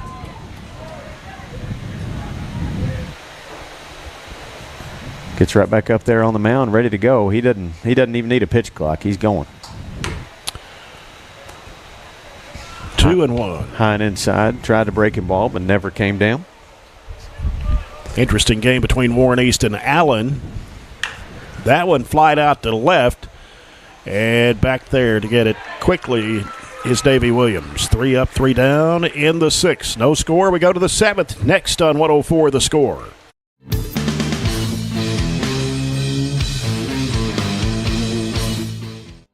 What began as one branch in the heart of Monticello in 1895 has grown to 21 locations in 14 counties across Kentucky, including this outstanding community of Barren County. For over 128 years, it's been our mission to be the premier financial institution to the communities we serve, offering a full range of products for both individuals and businesses, as well as superior customer service. Your faith in us has been essential to our success, and we are honored to serve you. Member FDIC, Equal Housing Lender. Introducing the Glasgow EPB Customer Payment Portal and mobile app. With our new sleek and user-friendly payment portal, managing your Glasgow EPB services has never been easier. And if you need to make a payment on the go, our new mobile app lets you pay your bills with just a few taps. The Glasgow EPB Customer Payment Portal and mobile app, because managing your Glasgow EPB services should be as simple as flipping a switch. Visit glasgowepb.com/billpay today to sign up and download the app. As we go to the 7th inning, it's sponsored by Extreme Health Club and Extreme Fitness for Women. No score between Barren County and Glasgow. And Meach stays on the mound. Right now, 88 pitches for the senior pitcher, Tristan Meach, as he will face, in the lineup, Nolly, Furlong, and then Williams. Yeah, 5, 6, 7, yep. right? Yep. 5, 6, 7. Little surprised he put him back out there, but at the same time, when you've given up no runs and only 2 hits, only 88 pitches, he was able to work out of that jam. 2 runners on, got poor to hit it off the handle right to the second baseman to get out of the jam a while ago. You don't want any type of jam, and Potter was throwing a few pitches, so he's warmed up and ready to go if he's needed. About 14 pitches an inning for Meach. Here's the first pitch, and it's swung on by Nolly.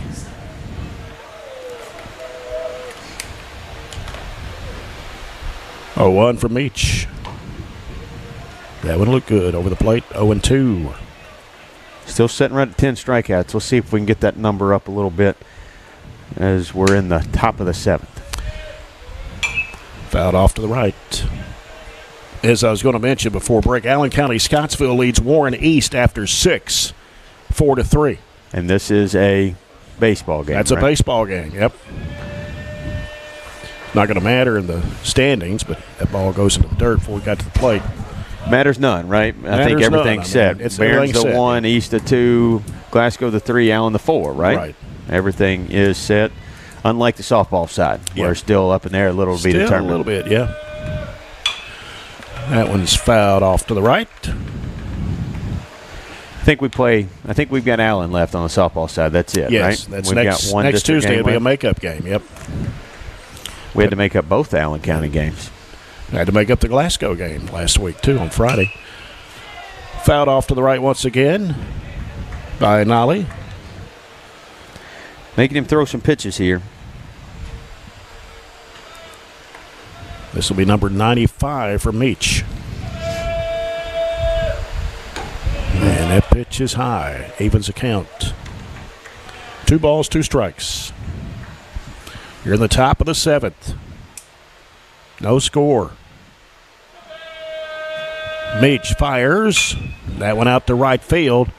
Going right to the right fielder, Dashom. 1 away.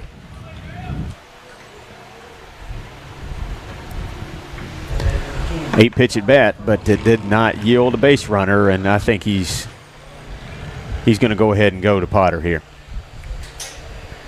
So time called as Potter will warm up. Meach will leave after 96 pitches.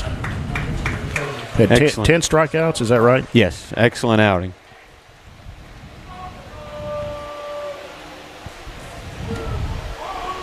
So Skylar Potter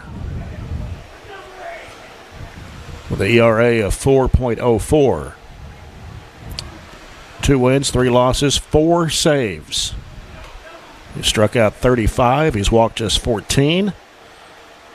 Giving up 18 runs, 15 of those earned, 24 hits, 26 innings pitched. This will be the 12th game he's pitched in this season. Shields with second. Shields is at second. Garrett Shields. So Meach will leave the game, but he was being DH for anyway, so that's just a positional change, no change in the lineup. And to close the book there on Tristan Meach, 96 pitches, just allowed 2 hits, no 1 run, struck out 10, and walked 4. Pretty good afternoon, but hasn't had the run support really to get the win yet. Yeah.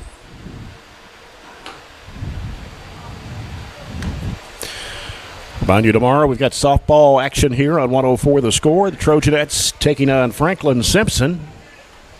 And then back here Friday at Trojan Field for Barren County and Central Hardin baseball, if it doesn't rain.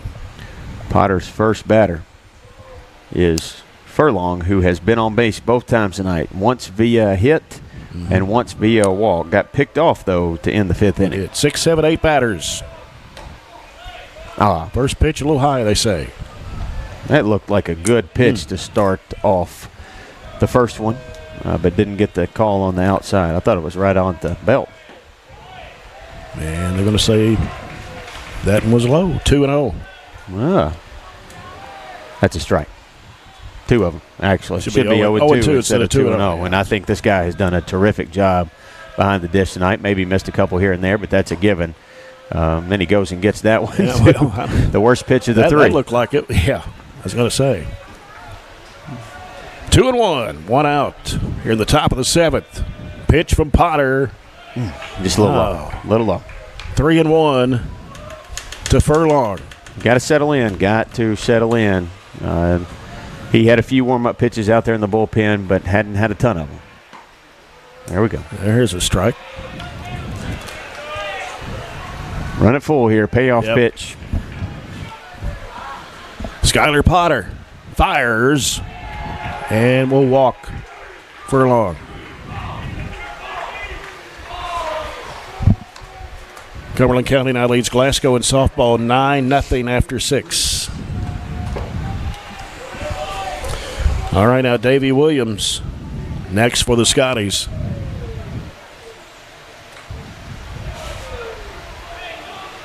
With Furlong at first.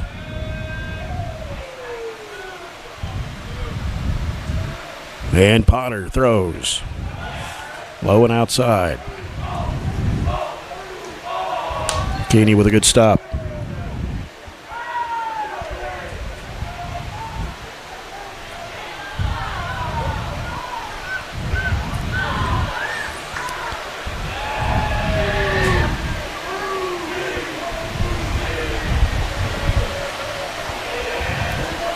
Williams batting .297. The 1-0 pitch will be a ball, and it's 2-0. Beat Glasgow 2-0 here last year in the opening round of the district tournament, and a fantastic game, and this one has been a good one as well. The last at-bat, unless we go extras for both squads. Yeah. The 2-0 pitch coming from Potter. Grounded right to third. Nice stop. And the throw to first. No. Got away from Myers. Runners moving on to second and third. That was a long throw from Harris. It was a great stop. He had to stop it, too. I mean, he didn't have a play at second and probably didn't have it play at first. He probably should have kept that one, and we have runners at first and second instead of runners at second and third with just 1 out. Tried to make a terrific play, ends up E5. And Boone Hatton is the batter.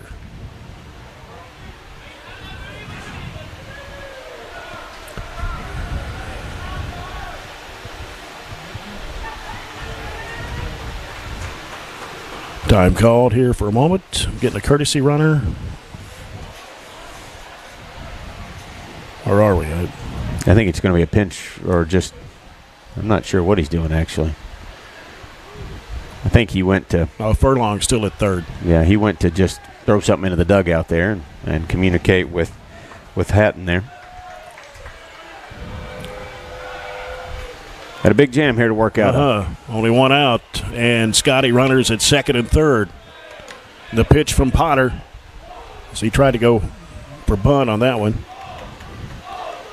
Boone Hatton. Got to execute bunt coverage here. They show bunt. Can't guarantee that's what they're going to do, but they showed bunt on the first pitch. We got to be ready to execute coverage. Well, he's showing bunt again. And he fouls that one off behind the plate. Just as I kind of thought they may, he got us to rotate into that bunt coverage and then pulled it back and swung away.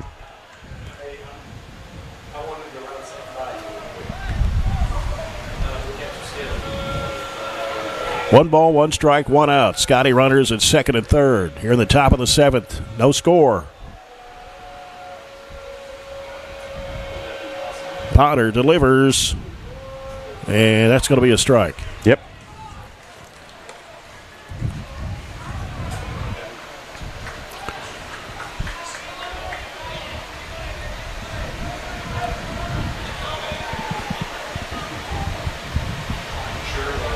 Potter fouls that one off to the right of the plate. Right at the end of the bat. Big spot for the sophomore. Yep. Trojans only one senior on this squad, that being Tristan Meach. Ton of juniors. Yep. 1-2 pitch coming from Potter. And it is outside the plate. Just dove outside. 2 balls, 2 strikes.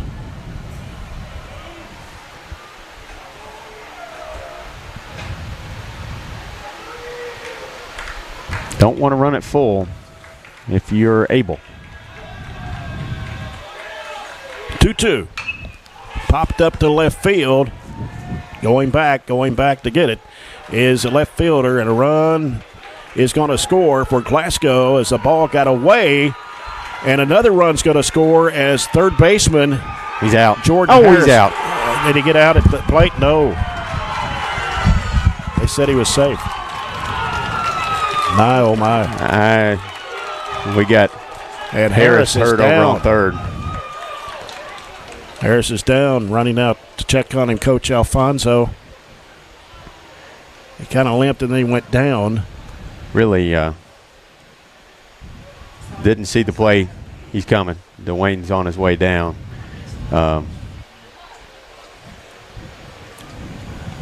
I thought the kid was out at home. It was a close play, but I thought the tag was there before the hand was, and I've got a better view probably than the umpire up here from the bird's eye seat.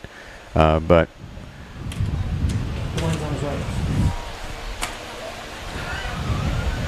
more important thing obviously we're down 2-0, but the more important thing is sophomore Jordan Harris is needing some medical attention. Maybe, hopefully it's not as bad there as the pain shows on his face.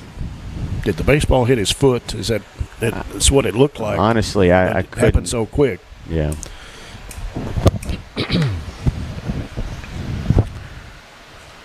Harris still down on the infield here.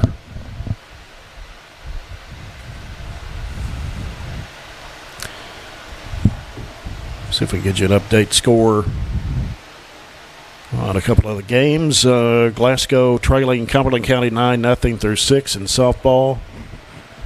Last report, Allen County Scottsville leading Warren East after 6, 4-3 in baseball.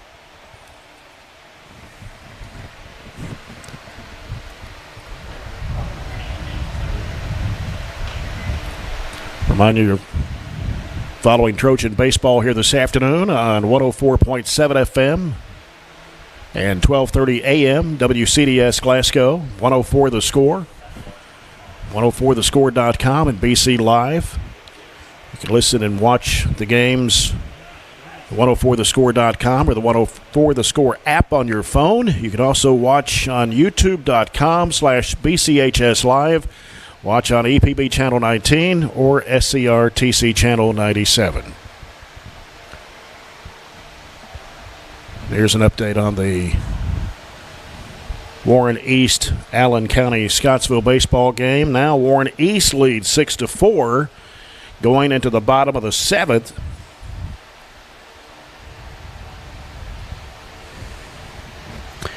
Here's what happened to Jordan. The kid dove into third base there when the ball got away, the eventual run that scored the second, and I think he just slid into his ankle, and he came hobbling off the base there, and that's what he's kind of holding and stressing.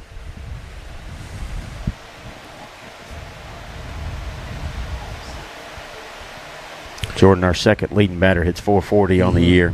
33 hits, actually has more hits than anybody else out of our 205. Just a freshman. He is up now. Sorry, I said sophomore earlier. He is a freshman. He's just a freshman. And putting a little weight on it, not much, and being helped off there. His left not ankle. Putting any weight down on it.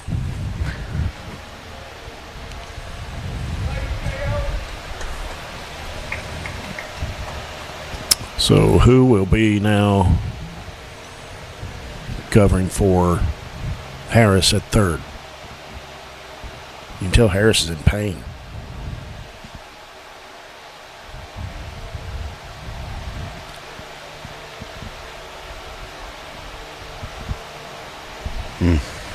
Well, it's unfortunate. And Cameron Crawford looks like will be the third baseman. And going back and watching that play, it couldn't get much closer at home. You pull it up the replay there. Yeah. Aaron Russell with BC Live here this afternoon.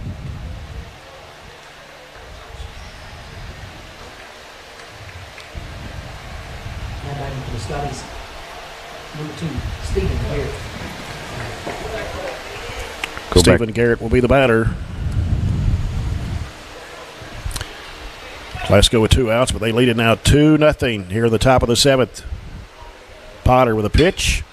Goes to right center, and going over to get it is Sutton High. That'll do it, but the Scotties score 2. We go to the bottom of the 7th. It's Glasgow 2, Barren County nothing on 104 The Score.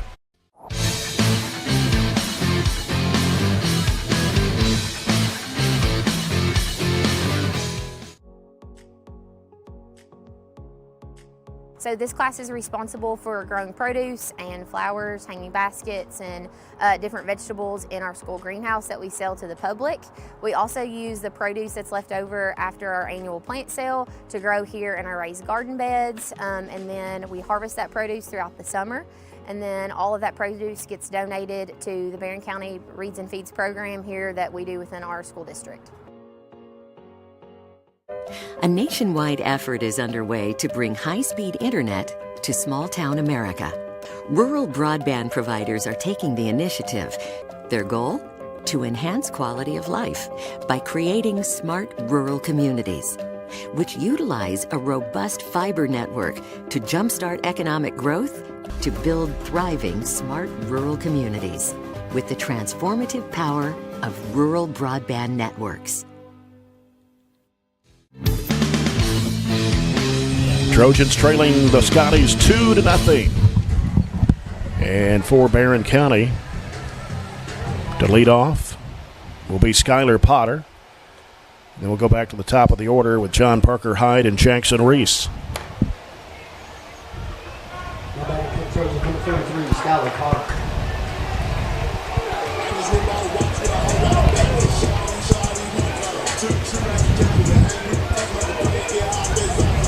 All right.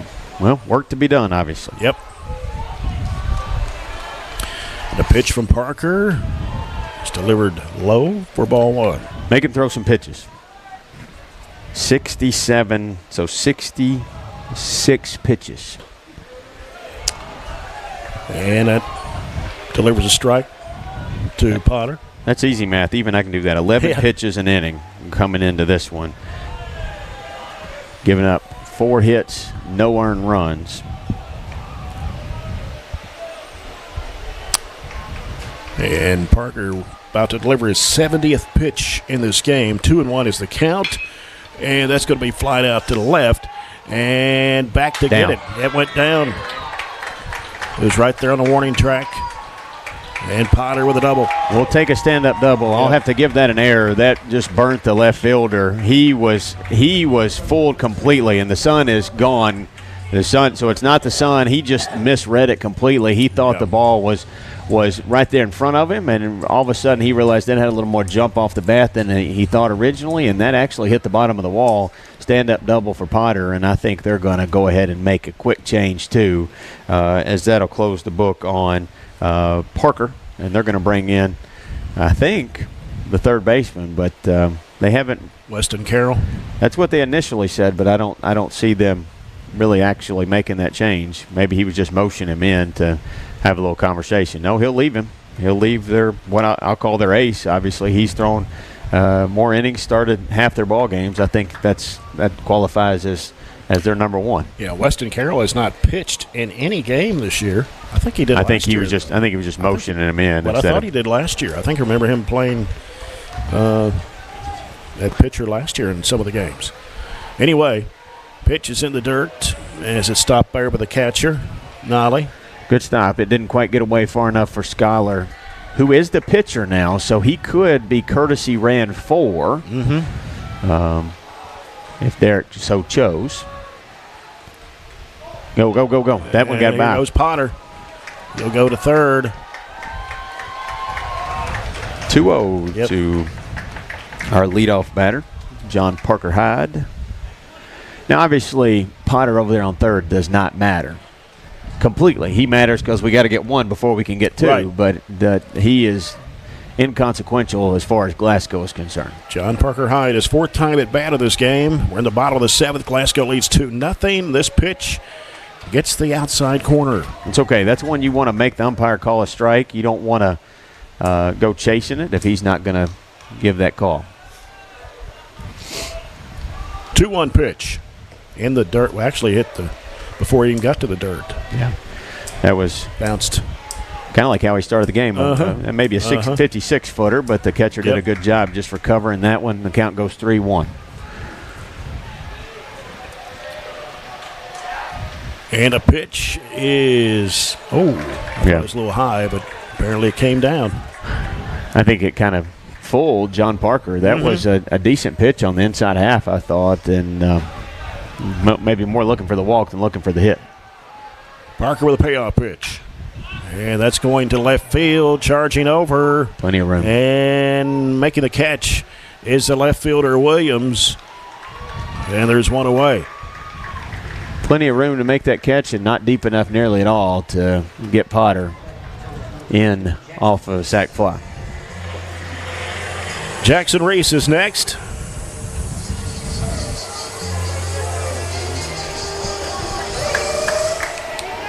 Reese has hit 1 home run this year. Barren down 2-0. Bottom of the 7th pitch. They say is low. 1-0. Jackson's been on all 3 times tonight, reaching an error in the 1st and had a hit in the 3rd and a hit in the 5th. 12 RBIs for Reese on the season coming into the game today, and the count is 2-0.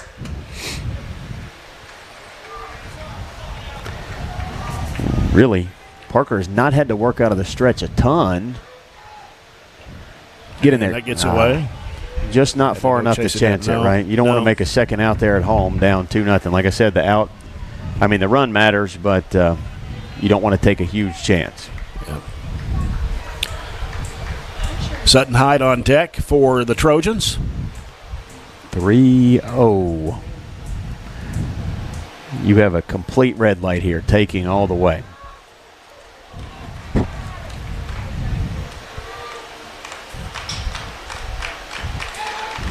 Parker fires, and that's a strike. Right down the middle. Time to put the rally caps on over there in the dugout and see if we can get something going. Still, you want to make him make a pitch. You don't want to go chasing anything. And that one's popped up shallow right. And making the catch.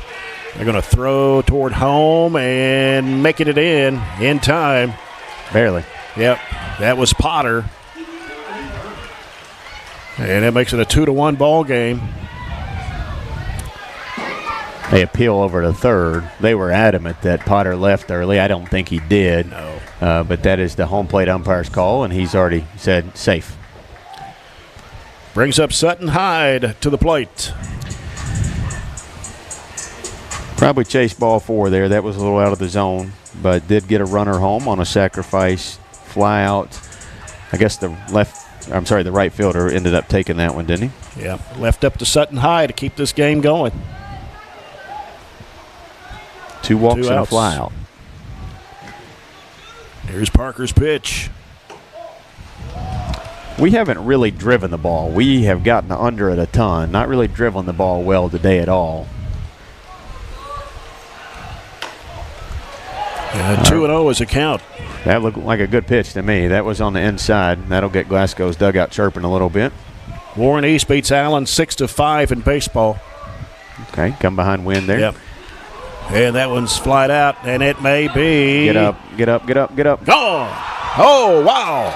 The kid went up and He went over up and the wall. over the wall. That was the left fielder, Davey Williams. What about this? Ties the game up at 2. Doesn't matter Sutton Hyde. Doesn't matter if he caught it or not. He took the ball out of play. Wow. I've never seen that before. He flipped completely over the wall. There's no way to really know if he caught it or not, to be honest with you. And in fairness to the umpires, Garman's going to have a conversation with them. But there's no way to know at all if he caught it or not, or he completed the catch when you went over the wall. That's just, just the way it is. There's no camera in the outfield or a replay. Huge hit for Sutton Hyde. That's the second home run that I've seen him hit up here. Yeah. And I think that's his second of the year, right? Was that his first one the other night when we were up here? Yes. Yeah, it's number 2 for Sutton Hyde on the season. Home run, Sutton Hyde. And what about that? And here's the more important thing. 2-2 game, brand new game. I don't want to go back out there. I want to get another run across and see if we can go home, but that doesn't mean we have to do another home run. Just get some runners on. Make the kid continue to throw more pitches. He is at 18 this inning, and that's more than he's thrown in any other inning. So he's having to work a little bit. Pitch from Parker. Oh. I don't know if did that strike Axel? Or was the mitt kind of blocking him? And I don't know. There's some discussion going on. I had my head down and filling in Sutton's home run here. Well, I guess not. So the count's 2-0. Williams in left field thought he made the catch as he flipped over the wall. But as you said, there was no way of knowing for sure. The umpires have to make the call.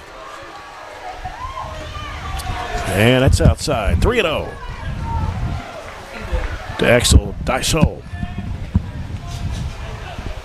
2 outs here at the bottom of the 7th. We're tied at 2. Another red light, right? Yep. 3-0. You're not swinging, even if it's dead red, right down the middle. 3-0 pitch from Parker. Outside, that'll walk Axel Dysol. Axel's got pretty decent wheels, I think. And they're going to send out the pitching coach. And Gavin Coffey is going to be the hitter when we go back to action here. Actually, two different coaches are coming out, and that's going to do it here for their starter, Parker. Yeah, 87 pitches for Parker. Gave up 5 hits. 2 runs, 1 earned. Yeah, just one of them. So we close it at, what did you say, 95 pitches? 87. 87, sorry.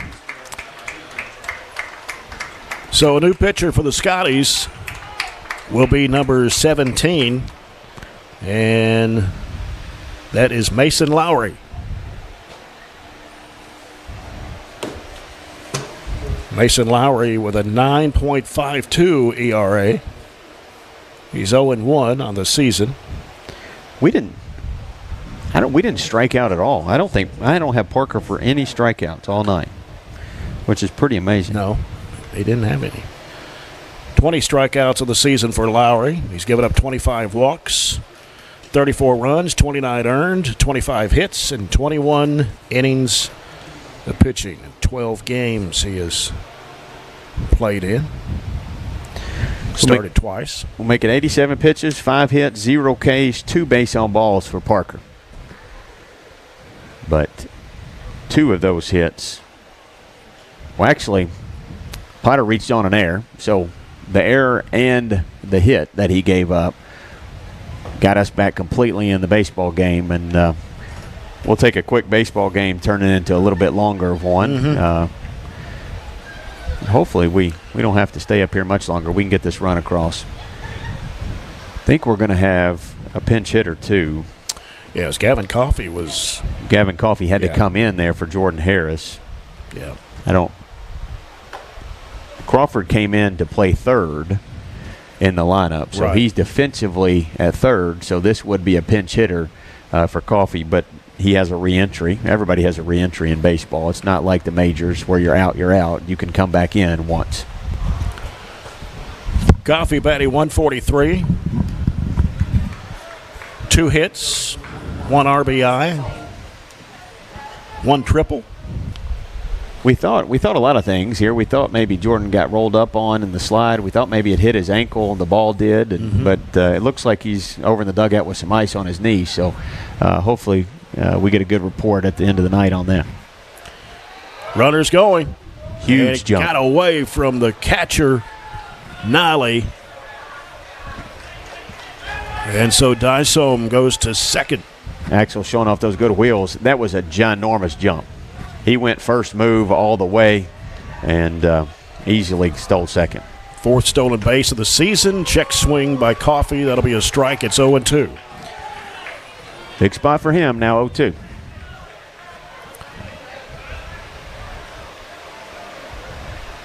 Lowry with the throw.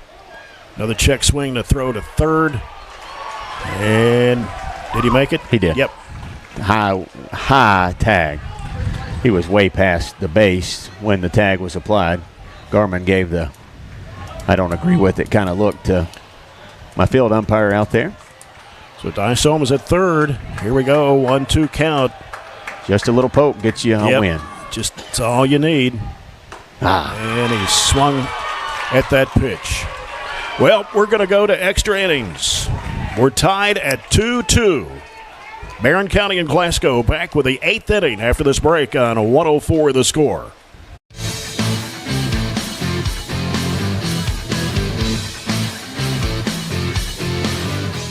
What began as one branch in the heart of Monticello in 1895 has grown to 21 locations in 14 counties across Kentucky, including this outstanding community of Barren County. For over 128 years, it's been our mission to be the premier financial institution to the communities we serve, offering a full range of products for both individuals and businesses, as well as superior customer service. Your faith in us has been essential to our success, and we are honored to serve you. Member FDIC, Equal Housing Lender.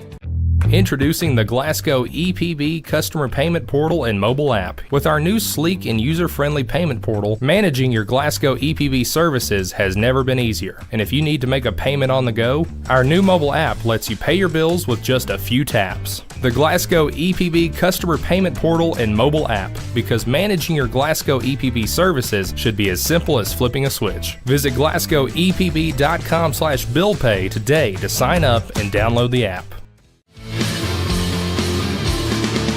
County Glasgow tied at 2. Both teams scored both their runs in the 7th. Skylar Potter on the mound for the Trojans, who came in to relieve Tristan Meach.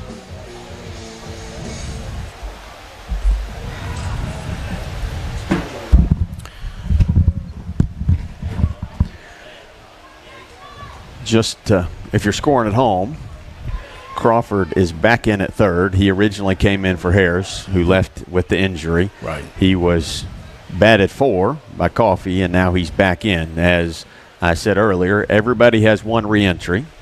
Garmin is questioning the lineup there. But that is the way the rules are written.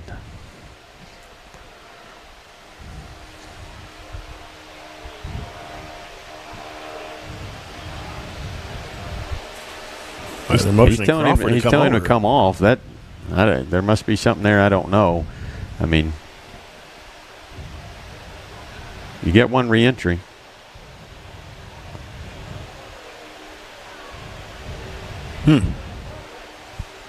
Even subs have re-entries. That was a rule earlier in the.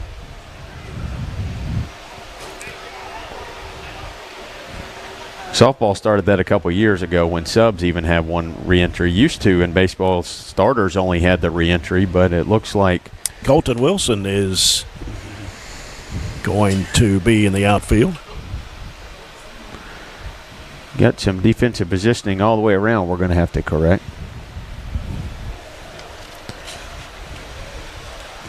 So the third baseman will be Garrett Shields now. Shields.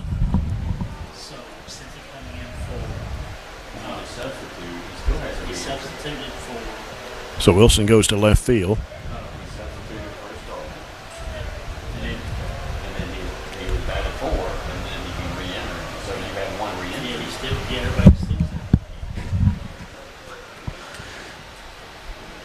So Wilson's in left field, Shields is at third base, and Potter is still on the mound. Crawford's out of the game.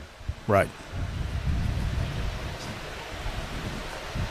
Everybody else still in their regular position.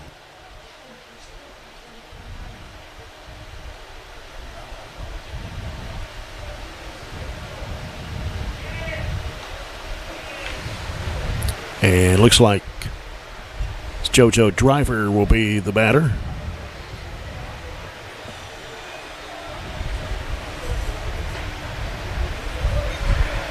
This game just about 2 hours long as we're going into the 8th inning.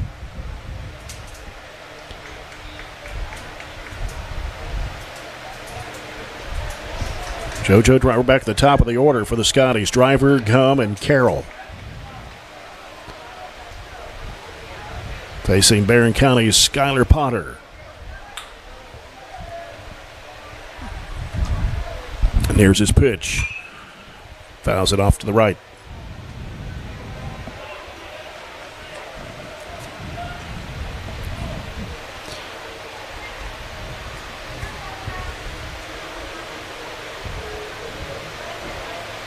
Go 1 from Potter.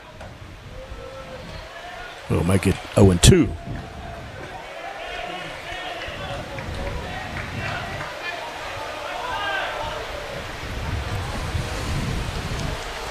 Potter with a delivery.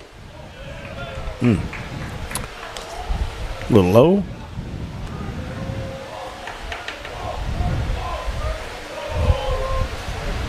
One-two pitch from Potter. Swung on. First out of inning number 8. Hudson Gum, the batter. So let's go back. Unless I'm reading an old rule here. This is the first year in 20 that I haven't read the rule book. Starters have re-entry, subs do not. I got softball and baseball rules mixed up. Softball, all players, even substitutes, can re-enter. In baseball, only starters have one re-entry. So when Crawford was substituted for, because he was a substitute with Harris, that made him ineligible to come back in the baseball game. Okay. Potter delivers a strike to Gum and evens the count at 1-1.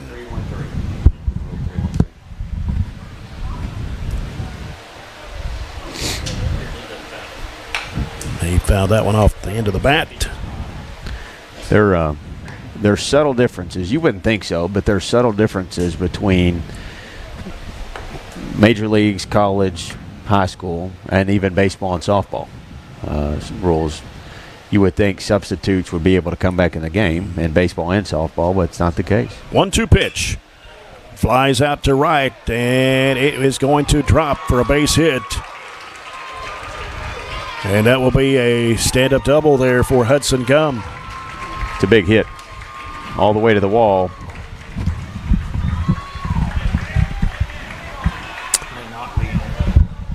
And that now brings up Weston Carroll with one out here in the top of the 8th. Scotties hit number 3.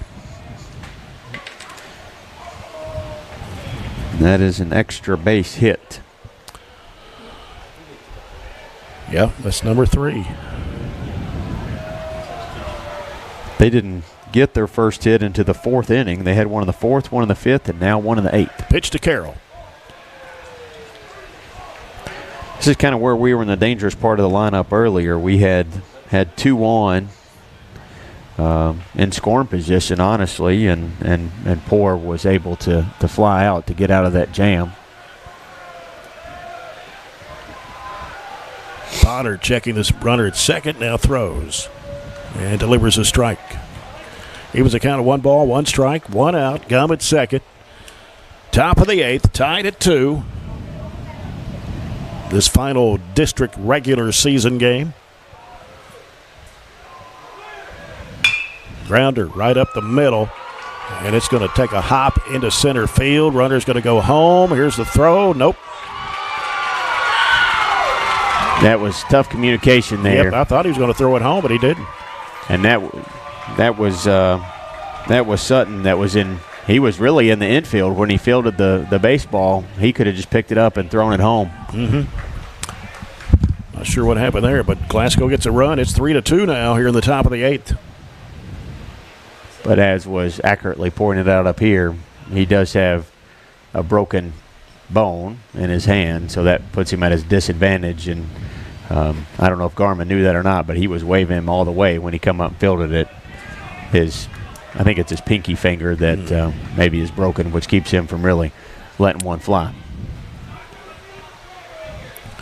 Zach Poor is the batter for the Scotties. 1 out. And that one's going to center. And it is going to be off the wall. Rounding third, heading home. And it'll be another score. They just dive in. That was Carroll. And that makes it a 4-2 Scotty lead.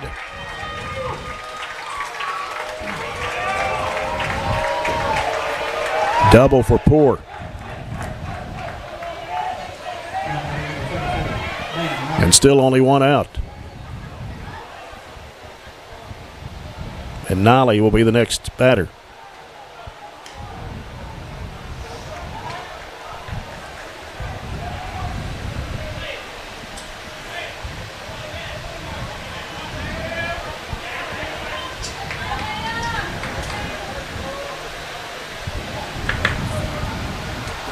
Scotties now 4 runs, 5 hits, 2 errors. Barren County 2 runs, 5 hits, 1 error here in the top of the 8th.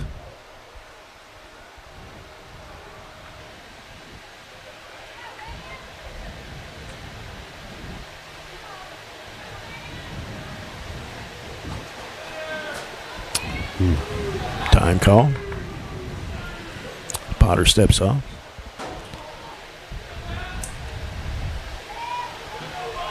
Potter checking the runner. And that gets away from Keeney. And runner will go to third. A little deflated. You come back from a 2-0 deficit, and then they're able to put up another 2 spot. And Derek's going to go talk to him right now. You can see just a little frustration in his body language. Potter has thrown 29 pitches. Glasgow 4, Barren County 2 here in the top of the 8th. Trojans trying to make it a clean sweep, but it's in jeopardy right now. At 6-0 mark.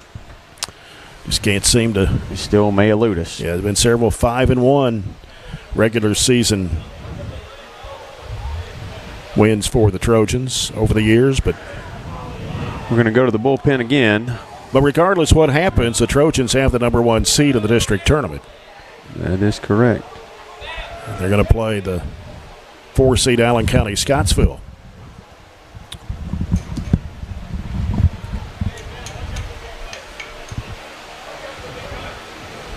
Who barely lost to Warren East 6-5. Looks like Axel's going to come in to throw. Going to be the right fielder in. We'll have to catch some other positional changes who the right fielder will be. He's only pitched in one game, 3 innings. Gave up 4 hits. Has struck out 4 batters.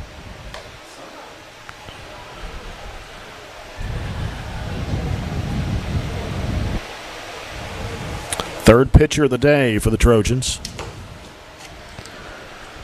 Colton Wilson's in left. Sutton hides in center. Still in center. And who'd they put in right field? Nobody yet. Go around the infield there.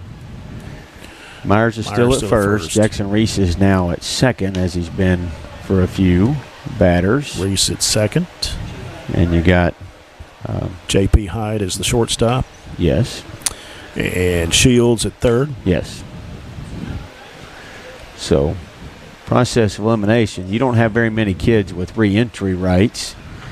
So, we're going to put, I think, Jacob Spence in left field. Jacob Spence is the DH. So, we'll see. Let's make sure.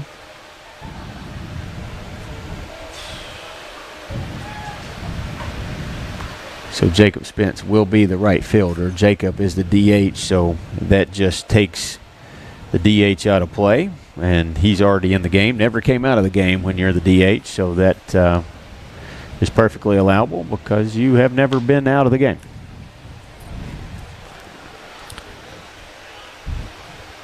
Axel Dyslom Jr. for the Trojans. Well,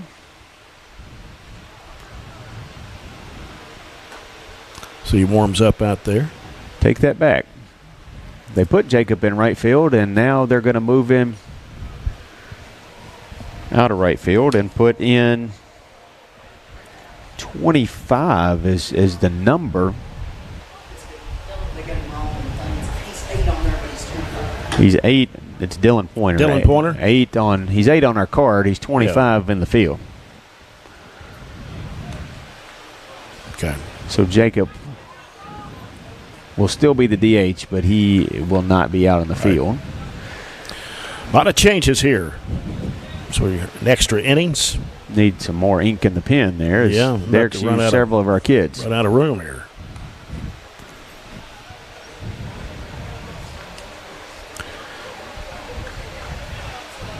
And up at bat for Glasgow is Nolly, that fifth place spot. We just need an out. It's what we need. Yeah, there's only one out. Who's out there defensively? Yeah, technically we need 2 outs, but we'll start with 1. Glasgow had 2 runs in the 7th. They've got 2 so far here in the 8th. Barron's both home runs or runs came in the 7th. One was a home run by Sutton Hyde.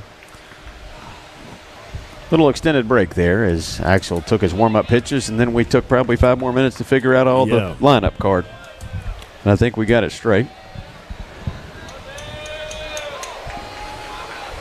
And the pitch to Nolly is high for ball 1. Got a runner on third, 1 out. And as you mentioned, Axel is not a common person we see on the mound. Only 1 appearance this year. Yep. Flied out to right, foul ball. Got a lot of young kids out there based on lineup changes and based on an injury. And a swing and a miss by Nolly.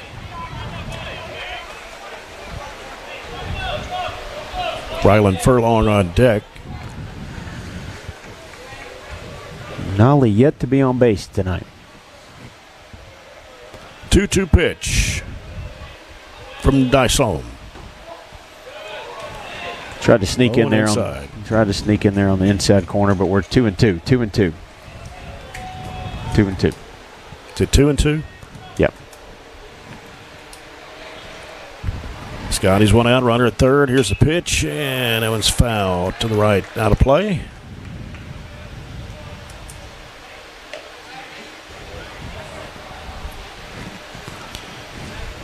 Busy week of baseball. Of course, Trojans and Scotties played Monday, and got Franklin Simpson tomorrow on the road. Central Hardin Friday. Ooh. I thought hit the top of the helmet, but Keeney there to stop it.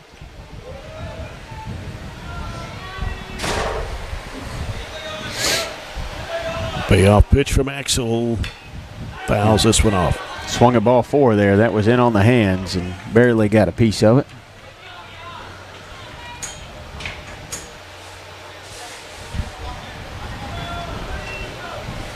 Quick game's turned into a long one. It We're has. over 2 hours now. And that pitch is high. That's going to walk Nolly. So Scotties now runners on the corners. 8 pitch. Just one out. Sorry, 8 pitch walk there.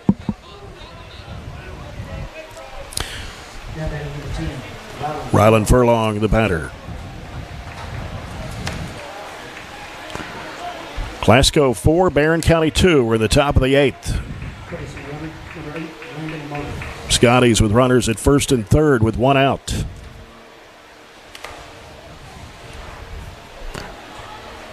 Third pitcher of the day for the Trojans. Axel Dyson. Pitch is high for ball 1. To Furlong.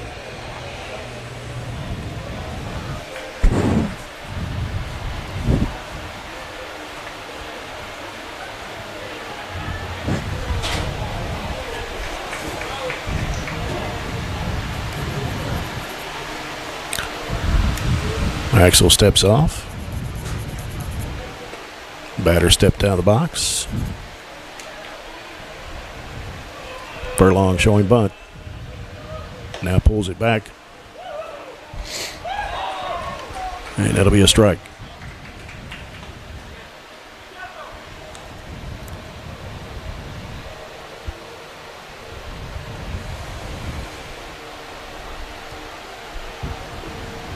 Throw to first. Oh, goes over the head of Myers, and a run will score for Glasgow as Poor comes across the plate to make it a 5-2 Glasgow lead.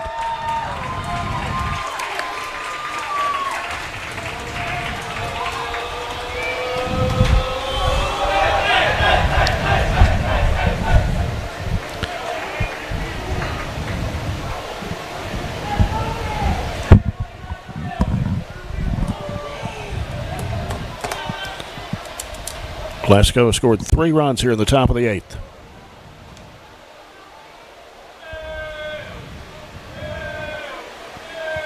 One pitch.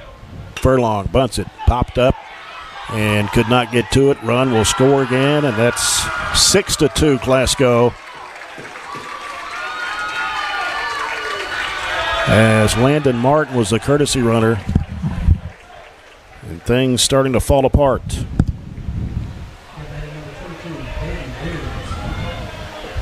Will definitely have some work to do in the bottom of the 8th. Still only one out on Glasgow. And I think we're going to get another change. No, I think there's just some conversations here.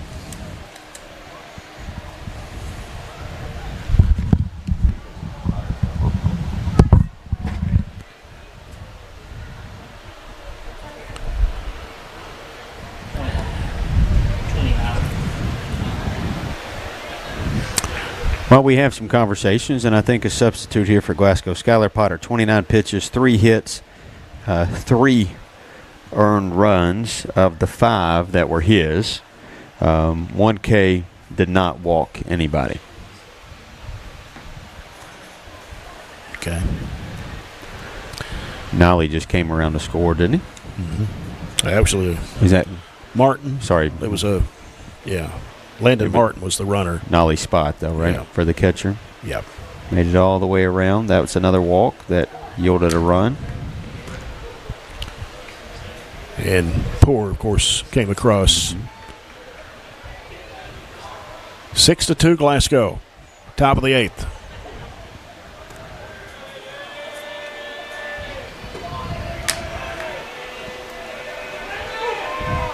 Pitch to Williams. Grounds it foul down the left field line. All right. They've scored 4 straight. Mm-hmm. And Furlong's on first, Williams at bat. So we just haven't got anything productive here in the 8th. Pitch to Williams. Oh, hit him. Hit him. Struck out the first batter driver, and since then they have hit, advanced on an error, base on ball, hit by pitch. That is 7 batters that have come to the plate here for the Scotties in the top of the 8th inning. Just probably all we could do to even it back up and send it to extras, and had some chances there maybe to end it in regulation, but couldn't do it. So Furlong's now at second, Williams at first on the hit by pitch. One out. Trying to bunt was Boone Hatton. Yeah, only 1 out here in the top of the 8th. Glasgow 4 runs here in the top of the 8th. They got runners at first and second. Here's a pitch that lays down to bunt. It's going to be a fair ball. Charging for it. Axel, the throw to first. He's out. And that's the second out of the inning. Close, but the right call. Yep. Advances the runners to second and third for Glasgow. This will be the 9th batter of the inning for Glasgow. They batted everybody.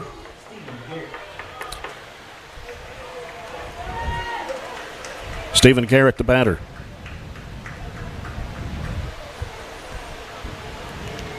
Pitch from Axel Dyson. Fouls it out to the right. That final score in softball, Cumberland County 9, Glasgow nothing. Warren 6, Allen County Scottsville 5 in baseball. It's a final. There's a strike delivered by Axel Dyson. It's 0-2 to Shields, or to Garrett, excuse me.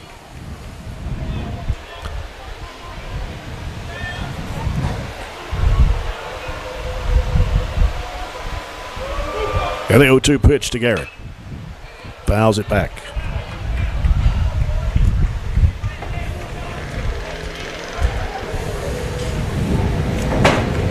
Ton of work to do. We'll have 6, 7, 8 up here in the bottom of the 8th if we're ever able to make it there. Feels like this inning has lasted forever. Yep. Long time. 0-2 pitch. Check swing, gets away from the catcher as Keeney will throw it down to first. And that will be the end of the top of the 8th. But Glasgow gets 4 runs on the board as the Trojans need 4 just to tie it here in the bottom of the 8th coming up. It's Glasgow 6, Barren County 2 on 104 The Score.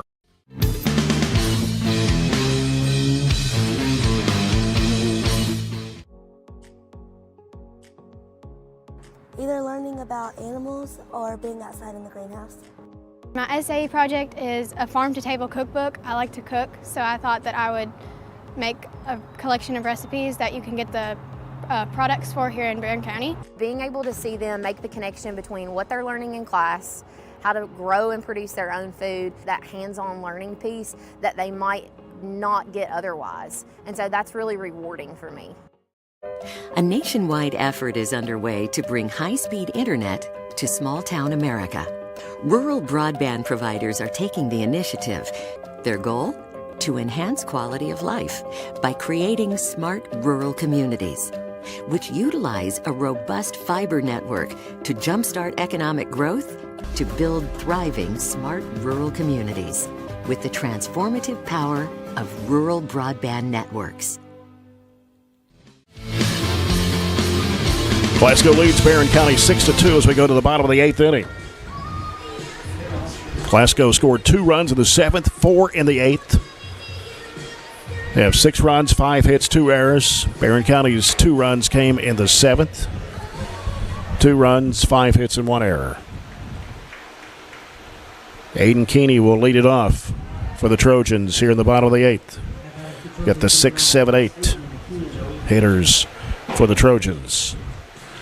As Keeney will face Mason Lowry, the relief pitcher.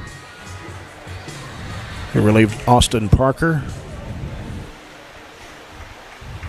Parker threw 87 pitches, gave up 5 hits, 2 runs, 1 of those earned.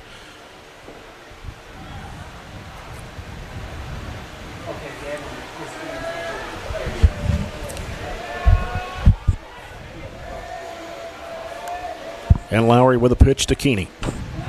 Delivers a strike. 4 runs on 4 hits and no errors, 2 left on base for Glasgow in the top of the 8th. And that pitch inside. Evens the count at 1-1 to Keeney.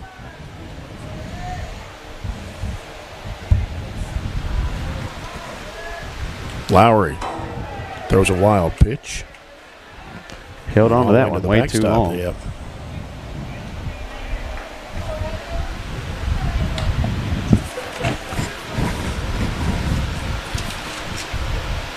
Lowry's pitched in 21 innings, 9.52 ERA. The 2-1 pitch. And that will be a strike. It'll even the count at 2-2. Lowry's given up 25 hits, 34 runs, 29 of those earned. He has struck out 20 batters. Grounded right up the middle. It got off the shoulder of Driver, and so that'll be a base hit for Keeney. Had to range a long way to his left. I think if he'd have got there, he may have had a play, but He was quick getting over there, that's for sure. We'll still give him a hit. Yep. They're going to leave Keeney in, but again, you have a free base runner. The problem is, I'm not sure we have anybody left to run. That's right. Your normal courtesy runner, Shields, is in the game right now. And so you got a ton of kids that normally do that that are subs now. Yeah, and Keeney has not stolen a base, if he was on base at all this season.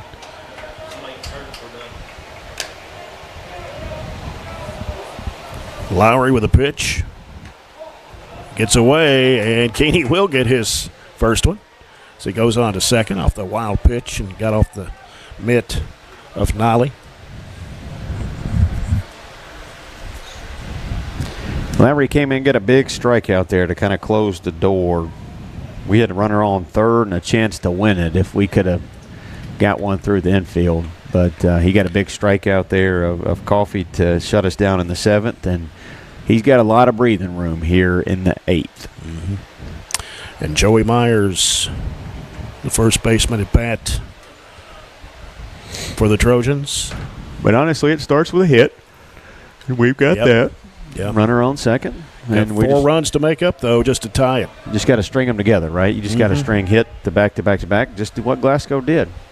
Lowry with a pitch. Right down the pike. Got it together there after the conversation with the catcher.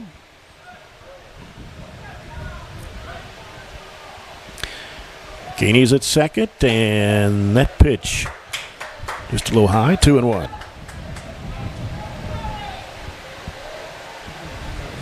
No outs here in the bottom of the 8th. Glasgow leads 6-2.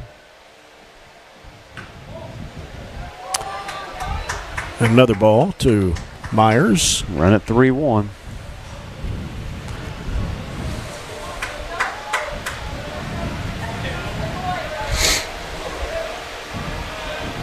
And the pitch to Myers. Yeah, he saw that one. This brings it up 3-2. Another one of those, I think we're looking for a walk, and he brought a pitch right down the middle there. Yeah. That one outside. Yeah, outside. That will walk Myers. Now we got Trojans with 2 runners on. Brings up Jacob Spence.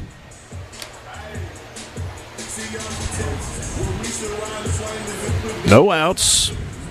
They're at the bottom of the 8th. Got a hit, a walk to lead off the inning. Now Spence, who's 0 for 3 tonight, see if he can keep the streak going there. Pitch from Lowry. And by streak, I mean of base runners. Right. Need that for sure. First pitch of the ball to Spence. Again, there's no outs. High. Yeah, 2-0. Keeney is at second. Myers at first. Spence, batter. Inside, 3-0. At this point, you want to make Lowry throw a strike before you even get the bat off your shoulder. And we've got it to 3-0 that way. Pitch from Lowry. And delivers a strike this time. Right on the inner half. Now go to work. Pitch gets away, and that will walk Spence. And that will load up the bases with the tying run coming to the plate. Glasgow is running. I can't see a kid out to the bullpen. It's not like the major leagues, though. Obviously, a lot of the kids that you would, or the arms you would use, are already out there in the field, so they don't have an opportunity to warm up. But I think that's their pitching coach probably is out there just calming Lowry down after he issued a free pass, 2 of them in a row actually, after the leadoff hit by Keeney. Keeney's at third, Myers at second, Jacob Spence at first. And this is the 9-hole. Yeah, Dylan Pointer. So Potter, who came out of the game originally, would have occupied this 9-spot. Pointer, now playing right field, is at bat. Yeah, his first at bat in a varsity game. Decent spot for a kid to make a See what play. He can do here. Yeah. Time call. Bases are loaded. Here in the bottom of the 8th. Glasgow 6, Barren County 2. And there are no outs. Lowry with a pitch to Pointer. And it's delivered a strike. First batter this inning, he's started ahead in the count. Pitch to Pointer. Delivers another strike. 2 of them. Yep. The first one we're going to give to him because, like I said, we're not going to swing until you get a strike. That second one, now we've got to load it up and go. 0-2 pitch from Lowry. Fouled off. Stayed alive there. A little late on it, but fouled it off.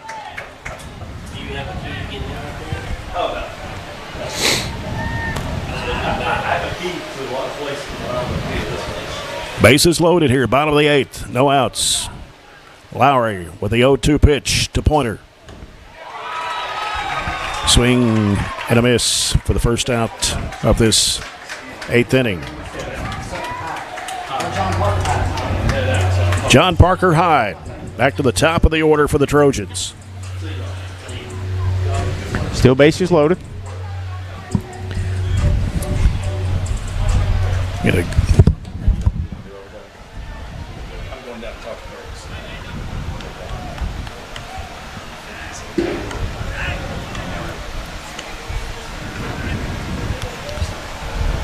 Keeney's at third, Myers at second, Spence at first. 1 out. First pitch is a ball to J.P. Hyde. Hit by pitch, flew out to shortstop, grounded out to the third baseman, and flew out to center field tonight. Lowry with a pitch. That one looked low, but got to even the count at 1-1. When you hit 400, you're due. Yep. That one outside. You don't have to tie it up in one swing. That'd be great and that'd be nice, but you don't have to do that. You just need to get the ball to some green space, and there's plenty of it out there. There's a grounder, and it goes into center field. Keeney will score. Long throw coming home. Another score by Joey Myers. And that cuts the lead to 6-4 with just 1 out here in the bottom of the 8th. So we plate Keeney. We plate Myers from second base.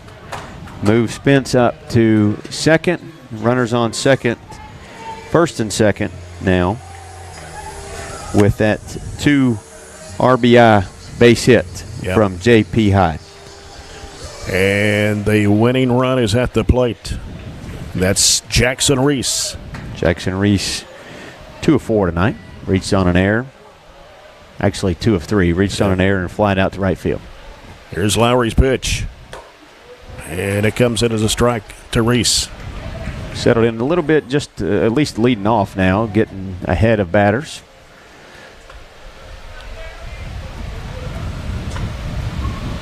The 0-1. Curveball right in there. Yep. Nice bender. Kind of crossed up Jackson. Started at his eyes and broke right across the plate. 0-2 to Jackson Reese. Lowry. That one gets away. Runners will go. And hold up at second and third now. Changing the story a little bit because a base hit now gives you an opportunity with some wheels at second base and JP to get the game onto the next frame at least.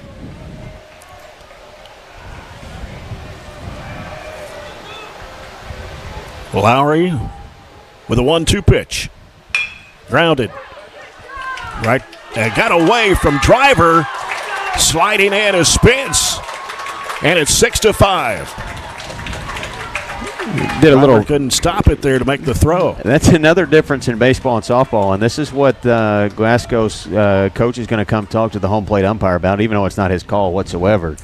That was John Parker. Did a little pirouette in front of the shortstop, and in softball, that's an out all day long because you're interfering with the fielder to make a play on the ball.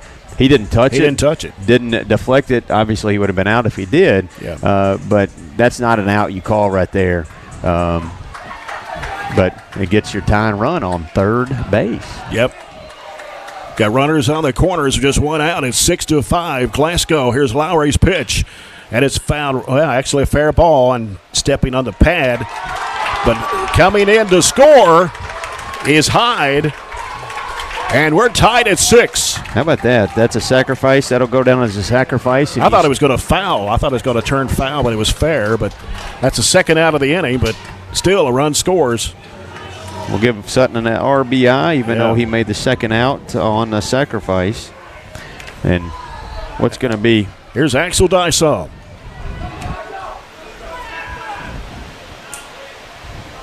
Time call. 2 outs here, bottom of the 8th, tied at 6. Put him on. Well, now we're going to have runners at first and second. It's well, whatever.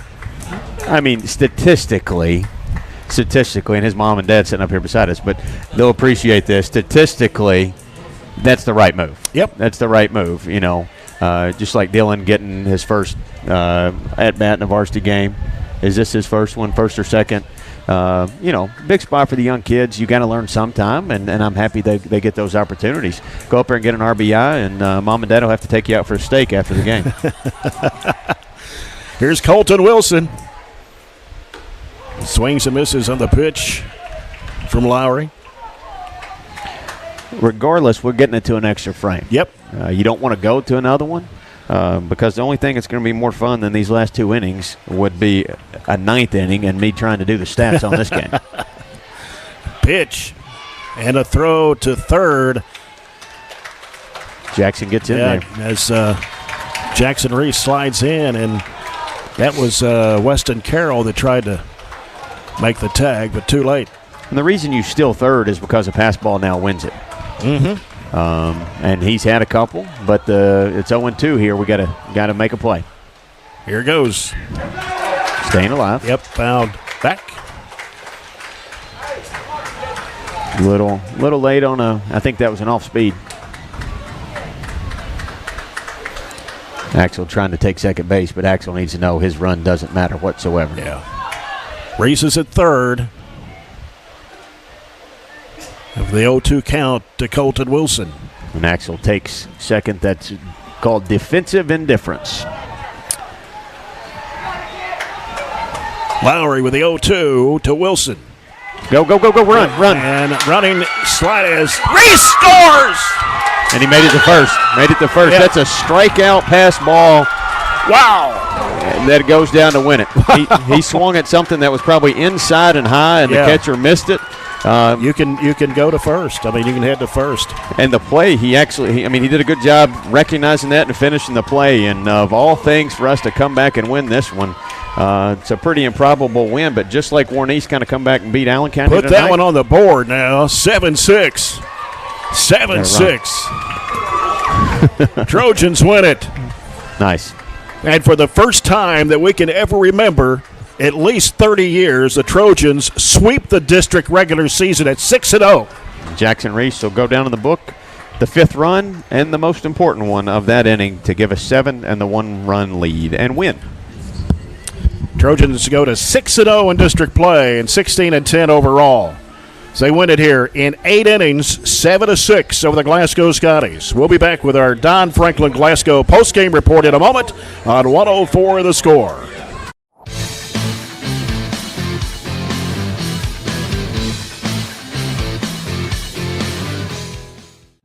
What began as one branch in the heart of Monticello in 1895 has grown to 21 locations in 14 counties across Kentucky, including this outstanding community of Barren County. For over 128 years, it's been our mission to be the premier financial institution to the communities we serve, offering a full range of products for both individuals and businesses, as well as superior customer service. Your faith in us has been essential to our success, and we are honored to serve you. Member FDIC, Equal Housing Lender.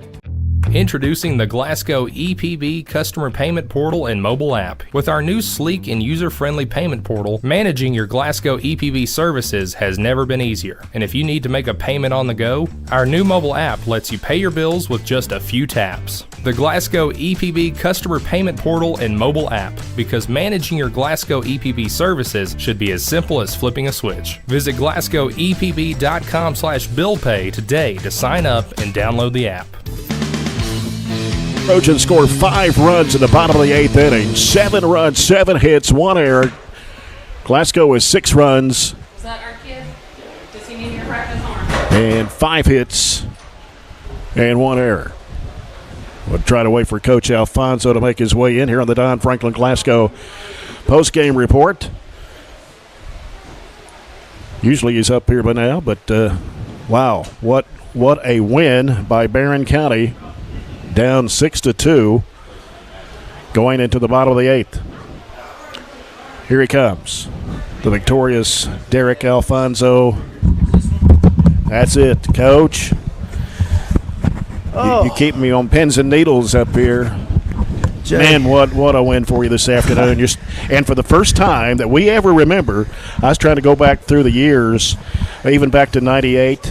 It had to be prior to 98. Walk-off strikeout? Well, no, the Trojans go 6-0 in district play. Oh, nice. Regular season. Good. How about that? That's nice. History made tonight. History made. That's nice. Yeah, I'm super proud of the guys. I mean, we had a ton of opportunities early in that game. I think we had a guy at third base maybe the first 5 innings in a row, and just could not, just couldn't, for whatever reason. We hit some balls hard at them and just couldn't break through. But I tell the guys, this is a team that they don't quit, and it's fun to coach a team like that. It's fun to play with a team like that. I told them in the 7th they get the 2 runs, they come in. Sorry, I'm out of breath. It's okay. I just tell them, I said, nobody make the last out. And then, Sutton hits the big home run, and then we give up 4 in the top of the 8th. They come in, I just tell them the same thing. I said, guys, we just did it. Why not? Let's just do it again. I mean, it just is what it is. Let's just, we're down 4 now. Let's go score 5. You had to really juggle your lineup today. Oh, of course, yeah. Jordan Harris was injured. Yeah, Jordan got hurt. Skyler got hurt too. He come off the mound. He had something with his shoulder? Okay. Yeah. I think I'm hopeful that both of them are going to be okay. I don't think it's anything serious. We'll find out more in the next few days. But the resiliency of this group is definitely something to admire. Yeah, you started with Tristan Meach. He threw 96 pitches. He struck out 10, walked 4. He didn't throw bad, did he? He was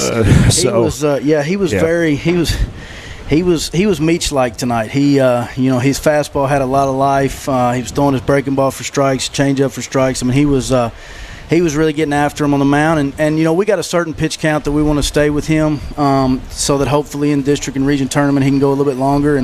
And the pitch count today was 95, and I think he went, 96? Mm-hmm. Yeah, so let him get that last batter out in the 7th. And then, credit to them. As soon as we took him out, they started hitting it a little bit, and they put up some runs, and like I said, we just answered. Yeah, I know there was one play that we hit it toward left field, and I think it was the left fielder. It was Williams that flipped over the wall out there. That was the home run. That was the home run that Sutton Hyde hit. Yeah, and everybody was yelling that he caught it, and I kept saying that if they call him out, they're going to have to throw me out of the state of Kentucky. Yeah, so it would have been bad. No way of no. But it was a heck of a game, and I mean this team just fights, and I love it. Warren East beat Allen 6-5. That was a close one. Wow. This afternoon, just got the final on that one. So, but regardless of whatever would have happened tonight, you're still the number one seed in the district tournament. Had the one locked up. And you'll play the Patriots coming up in a couple of weeks. And we got to come to play. They're playing a lot better. I mean, we only beat them here 3-2, and like you just said, East just beat them 6-5. So. That's a game that we got to come prepared for, and I think we will. I think we'll be ready. And you've got to turn around and go to Franklin Simpson tomorrow. Yes, and we really want that one. They've lost 3 in a row, 4 of their last 5, and they lost to Glasgow last week 8-4. Yes, walk-off grand slam, I believe. Mm-hmm. Yeah. So we're ready for that, and then Central Hardin here Friday, if weather permitting, we'll see. We'll see how that goes. It's a busy week for you, but 2 big wins, 2 district wins, Glasgow both of them, and to go 6-0 in district play again. Made history tonight, Coach. That's awesome. Thank you. Appreciate it. We'll see you on Friday, but good luck to you tomorrow down at Franklin. Thank you. Coach Derek Alfonso and the Trojans, they went at 7-6 in 8 innings here this afternoon over the Glasgow Scotties. Let's go now to Robert, who's got a few stats he'll pass along to us before we name our player of the game, brought to you by Aero Safety on West Main Street in Glasgow, helping to keep you safe here on the Don Franklin Glasgow post-game report. Want to do stats first? Yeah, go ahead. Maybe cheating here, but we're going to go to the whatever go it to takes the to get the computer job here to done. get some stats. John Parker tonight had 1 hit, 1 run, 2 RBIs. Jackson Reese had 2 hits in his 4 at-bats, also 2 RBIs, scored a run. Sutton Hyde, the big home run, 2 RBIs on that. That was his only hit of the night. But at the same time, he scored that run to tie it up. Axel was 1 of 3, walked twice. Jordan Harris was 1 of 3 before exiting the game. As far as other hits are concerned, Aiden Keeney had a couple big hits. He was 2 of 3, scored a run there in the last inning. Joey Myers walked once in his 2 at-bats, scored a run. Spence scored a run on the walk there in the end of the game. And Skylar Potter was 1 of 3 tonight and also scored a run. So total tonight, 9 hits, 7 runs, walked 6 times, only struck out 3 times in our 31 at-bats. So Skylar Potter with the double tonight, Sutton Hyde with the home run, and pitching department. Tristan Meach, I thought, threw the ball really well. 6 1/3, only gave up 2 hits, no earned runs, walked 4, struck out 10. Potter pitched 1 complete inning, 3 hits, 5 runs, 3 of those earned, walked 1 and struck out 1. Axel Dyshon come in to finish the game for us. He had 1 hit, 1 earned run, walked 1, and struck out 1. So the total is for tonight, pitching-wise, we struck out 12, walked 6, gave up 4 earned runs out of the 6, and gave up a total of 6 hits. Meach threw 96 pitches, 61 of those strikes. Skylar Potter threw 29, 17 strikes. Axel 18 pitches and 12 of those strikes. So good job for them. Hats off to Glasgow's kid, too. The Parker kid ended up giving up the 2 runs there to tie the game on the home run. But he pitched 6 2/3 inning, only gave up those 2 earned runs, and he battled. And we really struggled against him, but we battled, and at the end we found a way, and found a way to get 2 runs to push it to the 8th, and then found just miraculously found a way to get 4 runs. And as Derek said, and you got to just get it to the next guy. Don't make the third out. Just get it to the next guy. Get it to the next guy. And we found a way to go 6-0 in the district. So this team's pretty hot. What is that? 7 out of the last 8, I think. If I've got the math right, they only lost Saturday to Campbellsville. They lost to Owensboro by 1 run. Okay. They beat Campbellsville. Okay, other way around. Yeah, they beat Campbellsville 9-5, lost to Owensboro 11-10. So they've lost. I think they've won 7 out of their last 8. And the other loss was a one-run loss to Logan County. Okay. So out of that stretch, yeah. So they've done quite well. And to juggle his lineup like he did tonight. Everybody contributed. That yes. Even some kids that they didn't think, Mr. Wilson came in there at the end. He struck out, but he still got the pass ball and made it the first there to get Jackson Reese home to win the game. So, you got a lot of kids in positions that they're, I'm not going to say uncomfortable with, but not used to. But at the end, you got to learn and you got to figure it out and you got to find a way, and that's what we do. And hopefully we can continue to do that. Today's the first day of May, and hopefully we can continue to find a way to do that. Might as well do it all the way into June. Right. Win your regional tournament. You're playing well. You got to keep playing well, though. You can't peak right now. Yep.